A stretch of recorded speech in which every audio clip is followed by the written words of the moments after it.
Hi అండి. ఈనాడు దిల్సే with మీ అంజలిలో నా special guest ఎవరు అని అంటే రమారావి గారు. ఏమండి కరెక్టే చెప్పానా? రమారావి అంటున్నారు. రమారావి ఎవరు ఏంటి అనేది నేను పెద్దగా పరిచయం చేయక్కర్లేదని అనుకుంటున్నాను. ఎందుకు అనంటే ఆవిడ చెప్పే కథలు చిన్నపిల్లల నుంచి ఆల్మోస్ట్ పెద్దవాళ్ళ వరకు కూడా మనం చిన్నప్పుడు చందమామ పుస్తకాలు లేకపోతే ఇంకే కథల పుస్తకాలు చదువుకుని రిలాక్స్ అయ్యి ఏదో ఒక నీతి కథలో తెలుసుకునేవాళ్ళం. ఈరోజు మన కళ్ళకు పని చెప్పాల్సిన అవసరం లేదు. రమగారి కథలు అలా ప్లే చేసి మా ఇంట్లోనే ఎస్పెషల్ నేను పిల్లలు ప్రతిరోజు రాత్రి ఆవిడ మీ కథలు అలా ప్లే చేసి అలా నిద్రపోతామండి. విని అమ్మాయి అయిపోయిందా రైట్ నిద్రపోతాం అలాగే. సో మిమ్మల్ని ఇలా చూడడం నిజంగా చాలా సంతోషంగా ఉందండి. Welcome to my show Dil Se with me Anjali. Rama Rao గారు థ్యాంక్ యూ. నేను ఇది ఎక్స్పెక్ట్ చేయలేదు. నిజంగా చాలా సంతోషంగా ఉంది మిమ్మల్ని ఈరోజు ఇలా కలవడం. ఎందుకు అనిపించింది అసలు మీకు ఈ కథలు ఇలా చెప్పాలి అని థాట్ ఎందుకు వచ్చింది మీకు? యాక్చువల్గా ఇది నా థాట్ కాదు. అవునా? నిజం చెప్పాలంటే నేను మామూలుగా కథలు ఎప్పుడూ చెప్తూనే ఉంటాను. ఏదో ఒక సందర్భంలో మామూలు జనరల్ టాక్లో కూడా మామూలుగా మాట్లాడేటప్పుడు కూడా కథలు చెప్పే అలవాటు ఉంది నాకు. ఓకే. ఒక స్కూల్లో కథలు చెప్తుండేదాన్ని. అనుకోకుండా ఇప్పుడు గెస్ట్గా నన్ను పిలిచిన జయ వాళ్ళ అమ్మగారితో పరిచయం అయింది నాకు. ఓకే. తనకేదో ప్రోగ్రామ్కి అవసరపడి వాళ్ళు నా కోసం వెతుకుతున్నారు, నా ఫోన్ నెంబర్ కోసం. నేను ఇంకొక ఫ్రెండ్తో కలిసి విజయలక్ష్మి అని తనకి నేను గాడ్ సిస్టర్గా ఉంటాను. ఓకే. సో నేను వెళ్తున్నాను, మీరు నన్ను వాళ్ళు అడిగారన్నమాట. తను చెప్పలేదు నాకు. ఓకే. నాకు పని ఉంది సుమన్ టీవీలో, మీరు రండి అని నన్ను తీసుకెళ్ళింది తనకు తోడు. ఓకే. నేను అక్కడికి వెళ్ళాక నాతో ఒక కథ చెప్పించారు, నాన్న పులి. ఓహో, చాలా సింపుల్ కథ కదా, వాళ్ళు ఇంప్రెస్ అవుతారని నేను అనుకోలేదు. బట్ అతను ఏమన్నారంటే ఈ సేమ్ డిక్షన్ మీరేం మాట్లాడుతున్నారో అదే కావాలి అన్నారు. జస్ట్ ఒక ట్రయల్ లాగా చేసాము. అది ఇంత బాగా వర్కౌట్ అవుతుందని నేను అనుకోలేదు. ఓకే. అంటే all credit goes to Jaya and Vijayalakshmi. Okay. ఇందులో నా ప్రయత్నం అంటే నేను ప్రత్యేకంగా దీనికోసం ట్రై చేసింది అయితే సీరియస్లీ ఏం లేదు. అంటే మీది ఎలా ఉంటుందంటే అండి, చాలా న్యాచురల్గా మన ఇంట్లో వాళ్ళు మన కోసం కథ చెప్పినట్టుగా ఉంటుంది తప్ప ఒక ఛానల్ కోసం లేదా ఒక టీవీలో వర్క్ చేసే ఆ హంగులు ఆర్భాటాలు హంగామాలు ఏమీ లేకుండా మన ఇంట్లో పర్సన్ నాకే చెప్తున్నారు కదా, మన ఇంట్లో చుట్టాలు లేదా మన రిలేటివ్స్ నా మనిషి నాకు చెప్తున్నారు అన్నట్టుగా ఉంటుంది మీరు కథ చెప్తే. మేము అందరూ అలాగే ఫీల్ అవుతాం నిజంగా. ఇది ఒక కొత్త ఎరా అండి మీరు మొదలుపెట్టింది. అంటే నేను అట్లా అనుకోవట్లేదు అంజలి. నిజం చెప్పాలంటే నేను మామూలుగా కూడా ఇలాగే మాట్లాడతాను. నాకు స్క్రీన్ ప్రెజెన్స్ మీద పెద్దగా అవగాహన లేదు, పెద్ద కెమెరా ఫ్రెండ్లీ కూడా కాను. నేను ఎలా ఉన్నానో ఇంకా అలాగే నన్ను వాళ్ళు తీసేసుకున్నారు, నేను చెప్పేశాను అంతే. దానికోసం ట్రై చేసామనుకోండి, నేను కొంచెం ఏదైనా యాక్ట్ చేసి ఉండేదాన్నేమో. నా ప్రయత్నం ఏం లేదు కదా, అనుకోకుండా జరిగింది. ఇది జరిగింది ఇలా కంటిన్యూ అయిపోయింది అనమాట. నేను ఎప్పుడూ అలాగే ఉంటాను, బయట లోపల కూడా ఏం తేడా లేదు. అవును. దాన్ని జనాలు అంత ప్రజలు యాక్సెప్ట్ చేయటమే నా అదృష్టం. నిజంగా అవును నిజంగా. అయితే ఈ తరం పిల్లలు చాలా అదృష్టవంతులు అనిపిస్తుంది నాకు. ఎందుకంటే మా అప్పుడు చందమామ పుస్తకాలు వచ్చి చదువుకుని ప్రతిదీ తెలుసుకునేవాళ్ళం. ఇప్పుడు పుస్తకాలు చదవడం అనేది చాలా మట్టుకు తగ్గిపోయింది, తెప్పించుకోవడం తగ్గిపోయింది. ఇంట్లో ఉన్న ఇవేం చదువుతాంలే, మాట్లాడితే ఫోన్లు లేదంటే ల్యాప్టాప్లు కెండిల్లు ఇవే సరిపోతున్నాయి. కానీ పెద్దవాళ్ళు లేరు ఇప్పుడు కథలు చెప్పడానికి, తల్లిదండ్రులు పిల్లల దగ్గర ఉండే అవకాశం లేదు. అదే. సో ఇక పిల్లలకి ఏదైనా నీతి తెలుస్తుంది ఒక కథల రూపంలో అంటే అది రమారావి గారి దారని ఈరోజు నాకు తెలిసినంత వరకు. ఎందుకంటే నేను చాలామందికి చెప్పాను, మా అన్నయ్య పిల్లలకి, మా పెద్దమ్మ గారి పిల్లలు వాళ్ళందరికీ, రమారావి అని కొట్టండి, అందులో మంచి కథలు దొరుకుతాయి. మీరు ఉన్నా లేకపోయినా వాళ్ళు ఏదో టైం వేస్ట్ చేసేస్తున్నారు ఫోన్లో లేదా ఇంకేదో చేస్తున్నారు బదులు అట్లీస్ట్ ఇది వింటే కనీసం ఎంతో కొంత మంచి తెలుసుకుంటారు ఆ కథల ద్వారా అని చెప్పి. సో మీరు దొరకడం నేటి జనరేషన్ పిల్లలకు అదృష్టంగా నేను డెఫినెట్గా భావిస్తున్నాను. రమా గారు అంటే పిల్లల కంటే తల్లులు ఎక్కువ వింటున్నారని అనిపిస్తుంది నాకు. నాతో కలిపి. అదే. అవును అవును. అంటే ఇప్పుడు జయ కూడా సీరియస్లీ తనకే ఒక కథ కావాలన్నమాట. అవును. అంటే ఇది నేనేమనుకుంటానంటే పిల్లలు వీటిని డైరెక్ట్గా చూస్తారని నేను భావించట్లేదు మొదటి రోజు నుంచి. తల్లులకి చెప్పటమే, తల్లులే పిల్లలకి. ఇప్పుడు నేను ఒక నేరేషన్ ఏదో ఒక పద్ధతిలో చెప్తాను, ఈ నా రకమైన భాష, ఇప్పుడు నా ప్రెజెన్స్, నేను పెద్దదాన్ని ఇలా కాకుండా ఇప్పుడు యంగ్ మదర్ అనుకోండి 25-30 years ఉంటాయి, పిల్లలకి తల్లులు చెప్పే విధానం ఒకటి ఉంటుంది, వాళ్ళ భాష వాళ్ళ తాలూకా ఎక్స్ప్రెషన్ ఒక లెవెల్ ఉంటుంది కదా. అలాంటి దాంట్లో వీళ్ళు తెలుసుకున్న కథని ఆ లెవెల్లో కనుక ఇస్తే పిల్లలకి ఇంకా బాగా వెళ్తుందని భావిస్తాను నేను. ఇప్పుడు నేను ఒక మాట చెప్పాను అనుకోండి మా అబ్బాయికి, అదే మాట మా అక్కయ్య చెప్తే ఒక రకంగా ఉంటుంది, నేను చెప్తే దాంట్లో 4 తిట్లు యాడ్ చేసినప్పటికీ నేను చెప్పింది కరెక్ట్గా వెళ్తుంది నా పిల్లాడు కాబట్టి అట్లా వెళ్తాయని నేను అనుకున్నాను.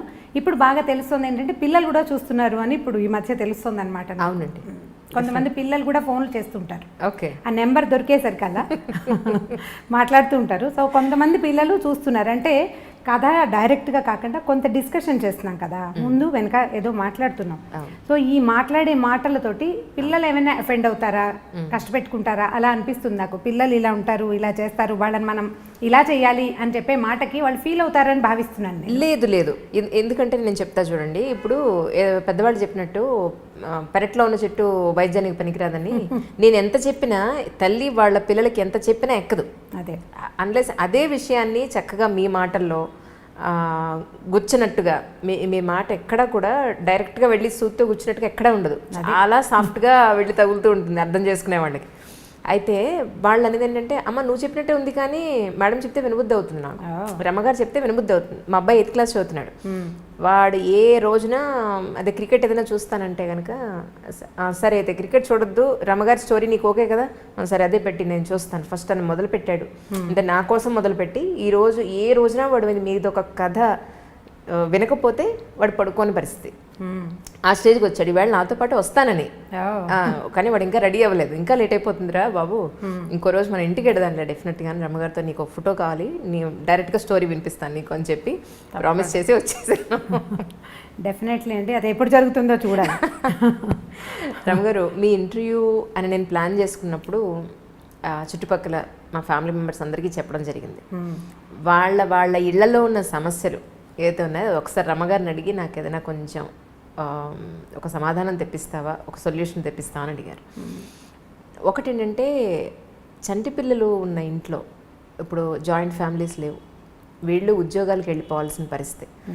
ఎందుకంటే భగవంతుడు ఒక నేచర్ ఇచ్చేశాడు, ఒక మగ, ఆడవాళ్ళకి లక్షణాలు, మగవాళ్ళకి లక్షణాలు అనేవి శారీరకంగా మానసికంగా కూడా కొన్ని ప్రత్యేకమైన లక్షణాలు ఇచ్చేశాడు. వీటికి విరుద్ధంగా ఇప్పుడు విమెన్ కూడా ఉద్యోగం చేయాల్సి వస్తుంది. అలా అని పోనీ ఇంట్లో బాధ్యతలు జెంట్స్ ఎవరైనా తండ్రులు కానీ హస్బెండ్స్ కానీ ఎవరైనా షేర్ చేసుకుంటున్నారా అని అంటే అదొక పెద్ద క్వశ్చన్ మార్కే. ఎంతమంది చేసుకుంటున్నారు 100 మందిలో అని అంటే ఒక లేడీని కదిలిస్తే ఎవరి బాధలు వాళ్ళు చెప్పుకుంటారు. నిజంగా అందరూ షేర్ చేసుకుంటున్నారని మనం ఖచ్చితంగా చెప్పలేం, అలా అనుకోలేం కదా, అనుకోలేం. సో అలాని ఇటు ఇంటి పని, అటు పిల్లల పని బాధ్యతలు, అలాగే ఉద్యోగ బాధ్యతలు ఎక్కువైపోయి మానసికంగా శారీరకంగా ఎంతో స్ట్రగుల్ అయిపోతున్నారు విమెన్.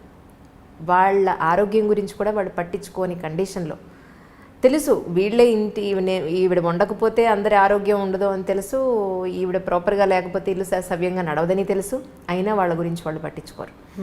ఇలాంటి విమెన్కి ఎలా ఉండాలి అని మీ మాటల్లో ఒకసారి వినాలని అనిపించింది వాళ్ళందరికీ.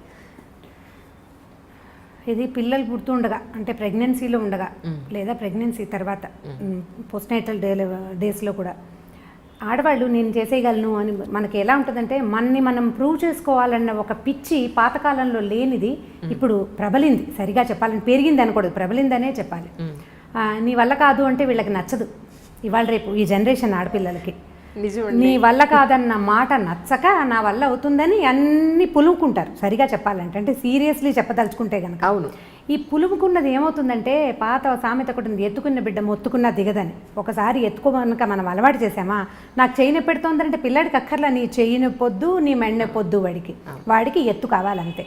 ఇందులో పిల్లవాడు అంటే వాడు ఒకడే కాదు కదా, వాడి నాన్న తాత కూడా ఉంటారు అందులో.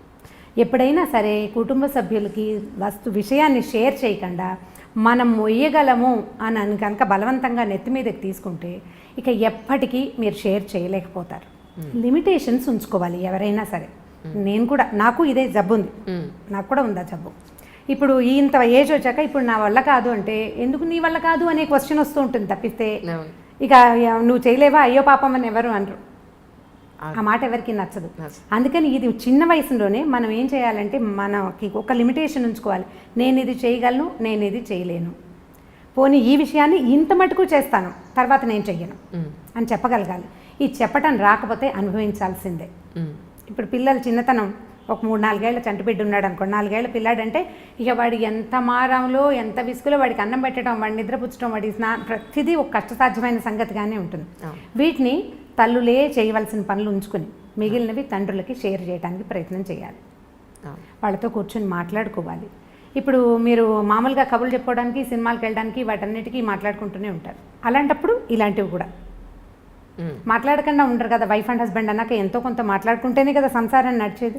ఖచ్చితంగా ఈ పని నువ్వు చెయ్యి అని దానికి మళ్ళీ ఇంకొకటి ఉంది, తల్లులకి ఇంకొక జబ్బు ఉంటుంది సహజంగా. ఆ పిల్లాడు ఏదో నాన్న దగ్గర ఒక నిమిషం ఏడవంగానే వీడు ఇంకా ఆగలేరన్నమాట. నువ్వు చేయొద్దులే నేనే చేసుకుంటా, పిల్లాడిని నేర్పిస్తున్నావు అనేస్తారు. అనకూడదు. కొంచెం గట్టిగా మనసు దిటవ చేసుకుని వాళ్ళిద్దరు తంటాలు వాళ్ళు పడతారు అని కనుక వదిలిపెట్టేస్తే అప్పుడు తండ్రి పిల్లవాడిని హ్యాండిల్ చేస్తాడు. ఎప్పుడైతే తల్లి సపోర్ట్ ఉందో ఈ పిల్లలు ఇక వాళ్ళ మాట వినరు. నేను ఈ పని చేయను, ఇక నువ్వు నాన్నతోటే చేయించుకో, ఇవి అతనే హ్యాండిల్ చేయాలి. ఈ విషయం హోంవర్క్ చేయించడం, కొట్టని తిట్టని అక్షంతలేని ఏం చేసినా ఆయన ఏం చేస్తే అది చేస్తాడు అని వీళ్ళు ఊరుకోగలిగితే షేరింగ్ కుదురుతుంది. మనం అలా చెయ్యము, ముందు షేర్ చేస్తాము, అందరూ చేసే పని. నేను కూడా ఉన్నా అందులో. ఈ మనం పోట్లాడుకు ఏదో చిన్న మాట్లాడేసుకుంటాం, ఈ హోంవర్క్ చేయొచ్చని చెప్తాం. వాడు హోంవర్క్ చేస్తుండగా వాడు ఏదో విండు, ఏరా నీకు ఇది కూడా రాదా అనో ఏదో అంటాడు నాన్న. అమ్మ చూడు మా నాన్న అనగానే మనం తయారైపోకూడదు. తయారైపోతాం మనం. ఆ తయారవ్వకుండా ఉండడం, మధ్యలో దూరకుండా ఉండటం, ఇది అలవాటు చేసుకోవాలి. మన ఇంట్లో కనుక ఇన్లాస్ ఉన్నారనుకోండి, వాళ్ళకి కూడా పిల్లల తాలూకు కొన్ని వ్యవహారాలని అప్పచెప్పటం తెలుసుకోవాలి. సాయంత్రం 7 నుంచి 9 దాకా తాతగారి దగ్గర కూర్చొని హోంవర్క్ చేసుకోవాలంటే తాత సరిగా చెప్పని సరిగా చెప్పకపోని మాట్లాడకూడదు. ఇప్పుడు బ్యారికేడ్స్ ఎవరికి కావాలి? మా ఆడవాళ్ళకే కావాలి. మనమే హద్దుల్లో ఉండాలి. ఈ హద్దు కనుక తెలుసుకుని ఉంటే అప్పుడు కుదురుతుంది. నాకు అన్నీ వచ్చు, నేను అన్నీ చేయగలను, ఈ పని ఆ పని సమస్తమైన పనులు నేనే చేసేయగలను అని ప్రూవ్ చేసుకోవడానికి ట్రై చేస్తే ప్రతిసారి మన శరీరం సహకరించదు. నిజమండి. కొన్నాళ్ళు అయ్యేసరికల్లా ఏమవుతుందంటే మానసికంగా వీక్ అయిపోతాం, సెల్ఫ్ పీటీ వచ్చేస్తుంది. నేను ఎంత కష్టపడుతున్నానో అనిపిస్తుంది. మీరు ఈ ఉద్యోగస్తుల్ని ఎవరిని కదపండి. మొన్న ఏదో ఆఫీస్కి వెళ్ళాం, పోస్టల్ డిపార్ట్మెంట్లో మా ఫ్రెండ్కి ఏదో పని, నేను ఎంత కష్టపడుతున్నాను అంటారు. ఎవరి కోసం కష్టపడుతున్నావు? నీ గుర్రాన్ని కూర్చుతోకుంటే అది ఊపుకొని దాని మీద ఉన్న ఈగలు తోలుకుంటుంది. నువ్వు కష్టపడేది నీ కోసమే కానీ దేశం కోసం కాదు. నువ్వు, నీ ఇల్లు, నీ పిల్లలు, మహా అయితే నీ కజిన్స్, నువ్వు ఎవరికైనా హెల్ప్ చేస్తుంటే అంతేనా? దేశానికి ఏమైనా ఉపయోగమా? ఏం లేదు కదా. నేను చాలా కష్టపడుతున్నాను అనే సెంటెన్స్ని మర్చిపోవాలి. నేను నా కోసమే పనిచేస్తున్నాను, ఇది పెద్ద కష్టం కాదు. ఒకవేళ ఇది కష్టమా, దీన్ని నేను షేర్ చేస్తాను, చేయాల్సిందే. మా పిల్లలు నా మాట వినకపోతే నేను మా అక్కయ్యలు కప్పచెప్పేస్తాను. ఇవి పలానా విషయంలో వాడు విండు, మా అక్కయ్య పిల్లలు కప్పచెప్పేస్తాను. ఎవరు వీడిని కొంచెం కనుక్కోండిరా, నాకు తెలియట్లేదు. నేను అసలు అడగను ఆ విషయం. వాళ్ళే మాట్లాడుకుని ఓకే పిన్ని ఏం పర్వాలేదని చెప్తారు. ఇలాంటి డిపెండెన్సీని తీసుకోవాలి. ఓకే, ఇది ప్రాక్టీస్ చేయాల్సిందే. మనకి మొదటి రోజున కుదరదు. దీనికోసం మనం మన చుట్టుపక్కల వాళ్ళతోటి మంచి సంబంధ బాంధవ్యాలు నేర్చుకోవాలి. మనం తగ్గాలి. అప్పుడు అవును, మనం తగ్గితేనే కదా సంబంధ బాంధవ్యాలు ఎలా పెరుగుతాయి మనకి. అవునండి. ఎవరితోటైనా మంచి రేపు రావాలంటే వాళ్ళకి అవసరమైనప్పుడు మనం ఉపయోగపడాలి, వాళ్ళు పెరిగినప్పుడు మనం తగ్గాలి. అలాంటప్పుడు వాళ్ళకి మనకి మంచి రేప ఉంటుంది, మంచి స్నేహ సంబంధాలు ఉంటాయి. అప్పుడు వాళ్ళ సహాయం మనం తీసుకోగలుగుతాం. దీన్ని చిన్నతనంగా భావించకూడదు. అప్పుడు మీరు రిలాక్స్ అవ్వగలుగుతారు. నాకేం ఆరోగ్యం ఏం లేదు, నేను అంత హెల్దీ పర్సన్ని కాను, ఏవో రకరకాల ఆరోగ్య సమస్యలు ఉంటూనే ఉంటాయి ఎప్పుడు. అవునండి, నెల పొడుగునా ఏదో ఒక ప్రాబ్లం ఉంటుంది. నాకు జనం ఉన్నారు, నేను వాళ్ళందరితోటి మెయింటైన్ చేయగలుగుతాను. అందుకని నేను ఈజీగా కథ నవ్వుతూ చెప్పేయగలుగుతున్నాను. నేను చెప్పాలంటే నాకు లోపల ఒక బ్లెస్ ఉండాలి, సంతోషం ఉండాలి కదా. ఈ సంతోషం ఎక్కడి నుంచి వస్తుంది? ఇండిపెండెంట్గా ఉండటం వల్ల ఎంత సంతోషం వస్తుందో డిపెండెంట్గా ఉండటం వల్ల కూడా అదే సంతోషం వస్తుంది. మీరు అది తెలుసుకోవాలి. అంతే, దాంతో మీరు హాయిగా ఉండగలుగుతారు. అది ఎక్కడ ఎవరితోటి అనేది ఎవరి జీవితాన్ని బట్టి వాళ్ళు డిసైడ్ చేసుకోవాల్సిందే. అంతే. ఇంకోటండి రమ్మగారు, ఇప్పుడు హైదరాబాద్లో మనకు ఒక లైఫ్ స్టైల్ ఉంటుంది, ఇదే కొంచెం విలేజెస్కి వెళ్తే అక్కడ ఒక లైఫ్ స్టైల్ ఉంటుంది. మనకి ఇక్కడ దొరికే మెటీరియల్ కానీ మన అన్ని రకాలుగా, అది ఫుడ్ అయినా డ్రెస్ అయినా మన లైఫ్ విధానమైనా ఇక్కడ ఒక రకం ఉంటుంది. ముంబైలో ఒకటి ఉంటుంది, ఢిల్లీలో ఒకటి ఉంటుంది, ఇంకో విలేజెస్లో ఒకలా ఉంటుంది. మన ఈ మధ్య మా ఇంట్లో జరిగిందే చెప్తున్నా. అందుకే మా కజిన్స్ వాళ్ళ పిల్లలందరూ వచ్చారు. వస్తే విలేజెస్ నుంచి వచ్చిన పిల్లలతోటి వీడు మాట్లాడట్లేదు. ఇక్కడ సిటీలో ఉన్న పిల్లలు, బెంగళూరు, ఢిల్లీలో, హైదరాబాద్లో ఉన్న పిల్లలు, మా కజిన్స్ ఊరి నుంచి వచ్చిన వాళ్ళతో మాట్లాడట్లేదు. ఏంటి ఎందుకు మాట్లాడట్లేదు? వాళ్ళని వెళ్ళండి మాట్లాడండి వాళ్ళతోటి అని అంటే, వాళ్ళ డ్రెస్ చూసావా, వాళ్ళ భాష చూసావా, ఇంగ్లీష్ రాదు వాళ్ళకి, మేము ఎలా కలుస్తాం వాళ్ళతోటి? నోరు తెరిస్తే ఏమిటే అలా ఉన్నారే అని అంటే మేము వాళ్ళతో ఎలా మాట్లాడతాం? మాకు ఇష్టం లేదు మాట్లాడడం అన్నారు. నేను చెప్పగలిగినంత డ్రెస్ చూసో ఇప్పుడు మీరు ఇంగ్లీష్ స్కూల్లో మిమ్మల్ని వేసాం కాబట్టి మీకు ఇంగ్లీష్ వచ్చింది, లేకపోతే మేము కూడా ఊళ్ళోనే ఉంటే మీరు కూడా అలాగే ఉండేవాళ్ళు. అంతే కదా. మనుషులు కలుపుకోవాలి. ఫ్రెండ్స్ అని నువ్వు అనుకునే ఫ్రెండ్స్ నీ జీవితాంతం ఉంటారా? రక్త సంబంధికులే ఉంటారని చెప్పినా కూడా వాళ్ళు ఉన్న ఆ 2 రోజులు కూడా వెళ్ళి వాళ్ళతో కలవలేదు. సో ఇలాంటి పిల్లలకి తల్లిదండ్రులు చెప్తున్నారు, చెప్పినా వినని పిల్లలు కూడా ఉన్నారు, చెప్పని వాళ్ళు కూడా ఉన్నారు. ఇలాంటి పిల్లలకి మీ మాటలో ఒకసారి అని చెప్తారేమో అని. ముందు మనం పిల్లల్ని వాళ్ళతోటి కలపడానికి ప్రయత్నం చేయాలి. ఇలా సంవత్సరానికో 3 ఏళ్ళకో ఓసారి కాకుండా మనం కూడా ఊరు వెళ్తున్నాం అనుకోండి. ఇప్పుడు మనం ఊరు వెళ్తాం, మనతో పాటు మన 2 పిల్లలు వస్తారు. మిగిలిన ప్రపంచం అంతా పల్లెటూరు ప్రపంచమే ఉంటుంది కదా. వీళ్ళు అక్కడ అడ్జస్ట్ అవ్వడానికి 2 రోజులు పడుతుంది, తర్వాత అలవాటు పడతారు. అలా కాకుండా ఊరు నుంచి వచ్చిన ఒక మనిషి ఈ గుంపులో చిలకల గుంపు కాకుల గుంపు లాగా ఎవరు చిలక ఎవరు కాకి చెప్పలేము, కానీ వీళ్ళు అడ్జస్ట్ అవడం కష్టం. మనం అప్పుడప్పుడు కనుక తీసుకెళ్తే, అందుకని మేము ఫ్రీక్వెంట్ డిస్కషన్స్లో నేను చెప్తున్న మాట ఇదేనమాట. ఫంక్షన్లకి, పార్టీలకి, అన్ని చోట్లకి మనం ఏదో ఊరు వెళ్తాం, అక్కడికి పిల్లల్ని ఎందుకు అని అనుకోకుండా సాధ్యమైనంత అంటే హాలిడేస్ ఉండాలనుకోండి, సెలవులు కుదిరినప్పుడు పిల్లల్ని కనుక తీసుకెళ్తూ ఉంటే ఈ కొత్త ఎన్వైర్న్మెంట్ కూడా వాళ్ళు అలవాటు పడే అవకాశం ఉంది. అదేం విపరీతం కాదని, మన కజిన్స్ ఇద్దరే ఇలాగ అతి భాషలో లేరు, అక్కడ ఉన్నదంతా అతి భాషేననే సంగతి వీళ్ళకి అర్థం కావాలి కదా. తర్వాత రెండోది, నేను అనుకుంటాను ఇళ్లలో ఇంగ్లీష్ మాట్లాడకూడదండి. చాలా మంది ఇంట్లో ఏమిటో ఒక 4-5 ఏళ్ల పిల్లాడితోటి మన ఎదురుకుండా వాళ్ళు ఇంగ్లీష్లోనే మాట్లాడతారు. వాడికి తెలుగు ఎప్పుడు వస్తుంది? ఇంకా ఎప్పుడు తెలుగు నేర్చుకుంటారు? ఇంగ్లీష్ మాట్లాడకూడదని అనిపిస్తుంది. స్కూల్లో ఎలా ఉన్నా సరే మనం ఇంట్లో పెద్దవాళ్ళు వాడిని ఇంగ్లీష్లో క్వశ్చన్ చేయటం, కొన్ని స్కూళ్ళల్లో ఏమిటో మీరు ఇంట్లో ఇంగ్లీష్లో మాట్లాడండి అని చెప్తుంటారు. మా వాడి స్కూల్లో చెప్పాను నేను, అలా అయితే కనుక నేను స్కూలే మానిపించేస్తాను. నాకు ఇంగ్లీష్ రాదు, ఏదో 2 ముక్కలు తెలుసు అంతే, నాకేం రాదు. ఒకవేళ వచ్చినా నేను మాట్లాడను. మా దగ్గర ఇంగ్లీష్ వచ్చిన వాళ్ళు బోల్డ్ మంది ఉన్నారు, వాళ్ళు ఎవరు ఇంగ్లీష్లో మాట్లాడరు. ఇంకా తెలుగు ఎప్పుడు నేర్చుకుంటారు? వచ్చే తర్వాత తరాలకి తెలుగే ఉండదు. ఇప్పుడు మనం మూలాలు తెలుసుకోండి అని ఒక స్లోగన్ పట్టుకున్నాం, నిన్న మొన్నటి నుంచి ఈ మధ్య స్టార్ట్ అయింది కదా. నీకు మూలం ఏది? పల్లెటూరు కాదు, ముందు నీ భాష.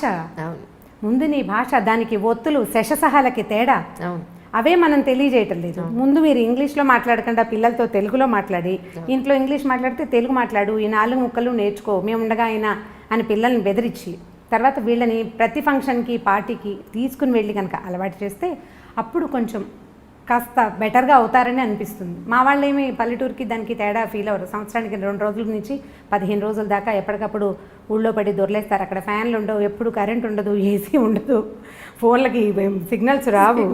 ఏదో తాడి చెట్ల దగ్గర, తుమ్మ చెట్ల దగ్గర తిరిగి, గొడ్ల వెనకాల తిరిగి ఎలాగోలాగా ఉంటారు అంతే. చిట్టుకూడూరు వెళ్తే అసలు ఏమీ ఉండదు మా ఊళ్ళో.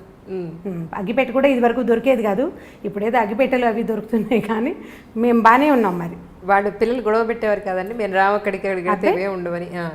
అవి ఏమిటి అక్కడి నుంచి రావడానికి దుఃఖించేవాళ్ళు మా వాళ్ళు. ఇప్పుడు నేను వెళ్ళకపోయినా నా పిల్లలు వెళ్ళిపోతారు వాళ్ళ దారిని వాళ్ళు. ఎప్పుడు అవకాశం దొరుకుతుందా వెళ్ళి చిట్టుకూడూరులో పడిపోదామా అని ఉంటుంది వాళ్ళకి. నేను మా పిల్లలు కాదు, మా అక్కయ్యల మనవలు కూడా చిట్టుకూడూరు వెళ్ళిపోవాలి. చెరువు, దాని గాలి, అక్కడ ఉండే ఆ గాలిలో కనపడే, అంటే వాళ్ళ పిల్లల మనసులకు అర్థమవుతుంది, ఒక ఫ్రీడమ్ ఉంటుంది అక్కడ. ఏ హద్దులు ఉండవు, ఎక్కద్దు, దూకద్దు, తిరగద్దు, ఎండలో తిరగద్దు, ఇలాంటివి ఏమి ఉండవు. ఓ చోట కూర్చో మాట ఏముండదు. అరే తాడి చెట్టు ఎక్కుతున్నాడు హెల్ప్ చేయండి రా అని ఎవరో ఒకడు ఇంకో కుర్రాడు వచ్చి ఈ చిన్నపిల్లాడు తాడి చెట్టు ఎక్కుతుంటే వాడిని ఎక్కిస్తారనమాట పైకి. మా అబ్బాయిలు కొబ్బరి చెట్లు అవి ఎక్కడం వచ్చు.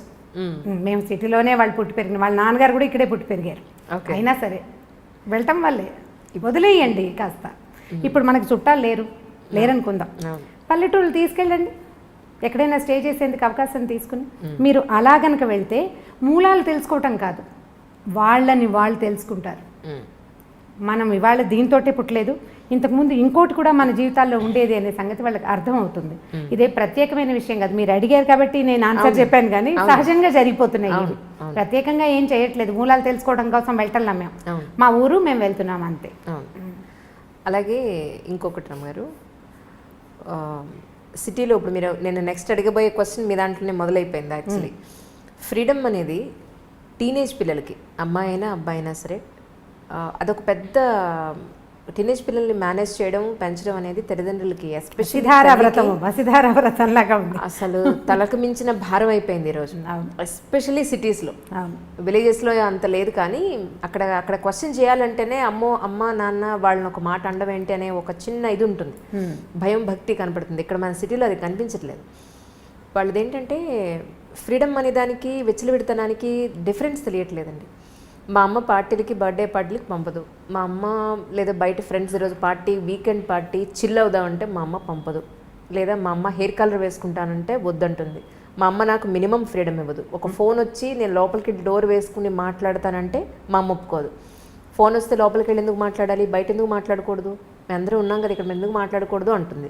మా అమ్మ నాకు ఇవ్వాల్సిన మినిమం ఫ్రీడమ్ కానీ లేదు ప్రైవసీ కానీ ఇవ్వట్లేదు. అసలు ప్రైవసీకి ఒక వాళ్ళకి ఇవ్వాల్సిన స్వేచ్ఛకి విచ్చలవిడితనానికి మీ మాటల్లో ఒకసారి అంటే దీనికి ఇప్పుడు మనం మూలఛేదం చేసుకోవాల్సిందే ఈ ప్రశ్నకి సమాధానం చెప్పాలంటే. ఇప్పుడు పార్టీలకు వెళ్ళి చిల్ చేయటము, హెయిర్ కలర్ వేసుకోవటము పిల్లలకి ఎలా తెలుస్తున్నాయి?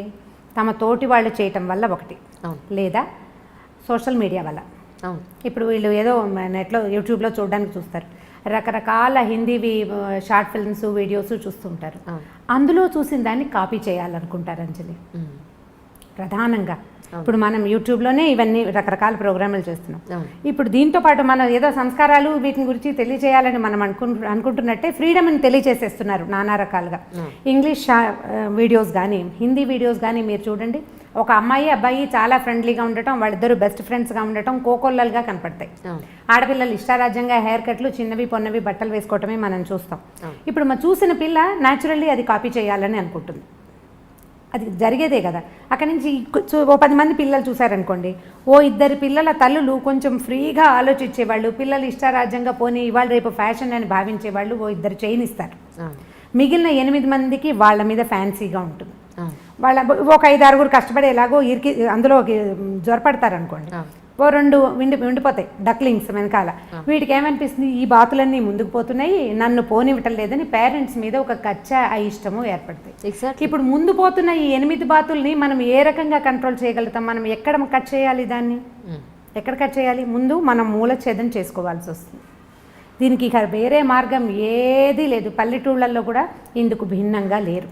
మీరంటే ఊళ్ళల్లో బాగుందనుకుంటున్నారేమో, నేను ఫ్రీక్వెంట్ పల్లెటూళ్ళు వెళ్తూనే ఉన్నాను కదా, నాకు బాగానే తెలుసు. అక్కడ కూడా ఎప్పుడు ఫోన్లలో ఉండే పిల్లలు, ఎంతసేపు చాటింగ్ చేసే పిల్లలు. మొన్న నేనేదో సినిమాకి వెళ్ళాను, సంవత్సరానికి ఒకసారి వెళ్తాం. సినిమాలో కూడా అమ్మాయి ఫోన్ చేసి నొక్కుతుంది స్టేటస్. నువ్వు సినిమా థియేటర్లో ఉన్న సంగతి ఎవరికైనా ఎందుకు తెలియచేయాలి? అసలు ఏమిటి అదే పిచ్చి అయిపోయింది కదండి నిజంగానే. ఆ సినిమా ఎన్నిసార్లు అమ్మాయి ఫోన్ మోగుతుందో, పిల్ల నా పక్కన కూర్చున్న పిల్ల నొక్కుతూనే ఉంది. ఇక ఆ చీకట్లో దాని ప్రతిభా విశేషాలు ఏమిటో. అర్జునుడు ఎందుకు వెనికిరాడండి వాళ్ళ ముందు? ఎలా టకటకటకటక, అసలు ఎంత వేళ్ళకి ఎంత స్పీడో, నా కళ్ళు దాని వేళ్ళని పట్టుకోలేకపోయినాయి. నేను ఓల్డ్ అయ్యాను, అది మరీ యంగ్గా ఉందో. అమిత స్పీడ్, చకచక మెసేజ్ చేయడం, వెంటనే సమాధానం రావటం. సినిమాలో ఉన్నంతసేపు ఆ అమ్మాయి ఏదో ఒక మెసేజ్ పెడుతూనే ఉంది. పక్కన అమ్మాయి ఏం చేస్తున్నావు అని అడిగితే స్టేటస్ పెడుతున్నా. థియేటర్లో ఉన్నానని స్టేటస్ పెట్టాలా? నువ్వు సినిమా చూస్తావు, బజార్ వెళ్తావు, దానికి తోడు మనకి ఇప్పుడు గూగుల్ మ్యాప్ ఒకటి ఉంది. అంటే ఇది కరెక్టో కాదో నాకు తెలియదు, కానీ నేను ఎక్కడికి వెళ్ళినా అది నేను ప్రశ్నిస్తుంది, నువ్వు ఫలానా పాన్ షాప్ దగ్గర నుంచి అది నీకు నచ్చిందా అని. ఎగ్జాక్ట్లీ వాళ్ళకి దొరికిపోతున్నావు. అంటే ఒక కన్ను ఎప్పుడు మనల్ని చూస్తూ ఉంటుంది. మనం ప్రపంచాన్ని చూస్తూనే ఉన్నాం. ఇంత ప్రపంచంలో ఉన్న ఇన్ని రకాలు చూస్తున్నప్పుడు పిల్లలు దాన్ని కాపీ చేయాలనుకోవటం చాలా సహజం. ఎందుకంటే పిల్లలు కాపీ చేయటమే వాళ్ళ నేచర్. మనిషే కాపీ జీవి సరిగా చెప్పాలంటే. మనమే నేర్చుకుంటాం కదా, పిల్లలు ఇంకా ఎక్కువ నేర్చుకుంటారు. వాళ్ళు చూసేది ఏం చూస్తారో దాన్ని బట్టే వాళ్ళు అడుగుతుంటారు. ఫ్రీడమ్ ఇవ్వటము ఇవ్వకపోవటం అనేది దట్ పేరెంట్స్ తాలూకు ఉద్దేశాలు. కానీ మీరు మంచి స్కూల్లో చేరుస్తాము, ఇప్పుడు పెద్ద సర్కిల్ వెళ్ళే స్కూల్ అనుకుందాం, మన శక్తికి మించి కూడా ఒక్కొక్కసారి. ఇప్పుడు మిగిలిన వాళ్ళంతా ఒక వేషం వేస్తున్నప్పుడు మన బాతు పిల్లని ఆ వేషం వేయనివ్వకూడదంటే ఎలా కుదురుతుంది? నీకు స్కూల్ కావాలి, వేషం వద్దు అంటే సాగదు. మన లెవెల్ ఆఫ్ దీంట్లో ఉన్నప్పుడు మనకేమనిపిస్తుంది, అబ్బాయి ఇలా మరీ మిడిల్ క్లాస్ లెవెల్లో ఉన్నారు, హై క్లాస్ దాంట్లో చేరిస్తే పిల్లలకి ఎక్స్పోజర్ అదొక పెద్ద పదం. అవును. ఇప్పుడు ఈ ఎక్స్పోజర్ అనేది మంచి చెడు రెండూ ఉంటాయి. మనం ఒకదానికి ఒప్పుకుని రెండో దానికి అబ్బాయి నో అనడానికి అసలు కుదరదు. అదే కదా, అది కుదరదు. ఇక అసలు నువ్వు చేయకూడదు. మీరు ఎక్కడ మార్చాలి దీన్ని? నేను అందుకే మూలఛేదం చేయటం ఇది అని చెప్తున్నాను. మీరు ఎక్కడి నుంచి మారాలి? ముందు మారాల్సింది ఎవరు కదా? మరి అలా కాదు. మరి ఇప్పుడు బాగా చదివించాలనే ఉద్దేశంతో ఒక మంచి స్కూల్లో వేద్దాం, మనకి ఇన్కమ్ లేకపోయినా సరే ఏదో కష్టపడి చేద్దామని జాయిన్ చేస్తుంటే చదువు కాకుండా మిగిలిన విషయాలని నేర్చుకుంటున్నారు తప్ప చదువు నేర్చుకుని రావట్లేదు. చదువు నేర్చుకుంటారు ఇప్పుడు. ఇది ఎలా ఉందంటే వర్షం పడాలి, నేను అనుకున్న చోటే, నేను ఎక్కడ తవ్వాను అక్కడే పడాలంటే ఎలా కుదురుతుందండి? మన దగ్గర తప్పు లేదు, మనం చేస్తున్నదే పొరపాటు కాదా? అవునా కాదా? అంతేనంటారా? ఖచ్చితంగా. ఇప్పుడు మీరు సూటిగా అడిగారు, సూటైన సమాధానం కావాలంటే మీకు ఇది సూటైన సమాధానం. మీకు వర్షం, మీరు వాన ప్రార్థించి ఒక చిన్న మబ్బుని, ఒక తునకని నేను ఇక్కడ తవ్వాను, నేను ఇక్కడ పదును చేసి పెట్టుకున్నాను, ఇక్కడే వాన కురునైనా అని మనం అడగగలమా? పోనీ అలా అడిగినా కూడా అక్కడెక్కడో పైన పడే మేఘానికి ఎలా కంట్రోల్ ఉంటుంది? చుట్టుపక్కల అన్ని చోట్ల పడుతుంది. అది అన్ని చోట్లకి పడవలసిందే. మీరు కంట్రోల్ చేయాల్సింది ఎక్కడ అంటే ముందు మనకి అత్యాశలు ఉన్నాయి చూడండి, వాటి దగ్గర కంట్రోల్ చేయాలి. ఏమన్నా హై ఎక్స్పెక్టేషన్స్, గ్రేట్ ఎక్స్పెక్టేషన్స్ని కొద్దిగా మినిమైజ్ చేయాలి, తగ్గించుకోవద్దు. కొంచెం మినిమైజ్ చేస్తే అప్పుడు ఇవి కూడా మినిమైజ్ అవుతాయి. ఇవి మినిమైజ్ అవుతాయి. ఇప్పుడు మన పిల్ల కాపీ చేయడానికి స్కూల్లో ఒక్క పిల్ల, మనకు ఒక పిల్ల ఉంది, ఇది కాపీ చేయడానికి స్కూల్లో ఒక్క పిల్ల ఉంది అనుకోండి, ఒక పిల్లని పెద్దగా కాపీ చేయరు, ఊరికి సరదాగా ఉంటుంది, ఉత్సాహంగా ఉంటుంది, అలా చేయాలండి. మనం వద్దంటే మానుకుంటారు. ఆ 10 మంది పిల్లల్లో 7 అలాంటి వాళ్ళే అయితే ఈ 3 బాతు పిల్లల్ని మనం కంట్రోల్ చేయలేకపోతాం.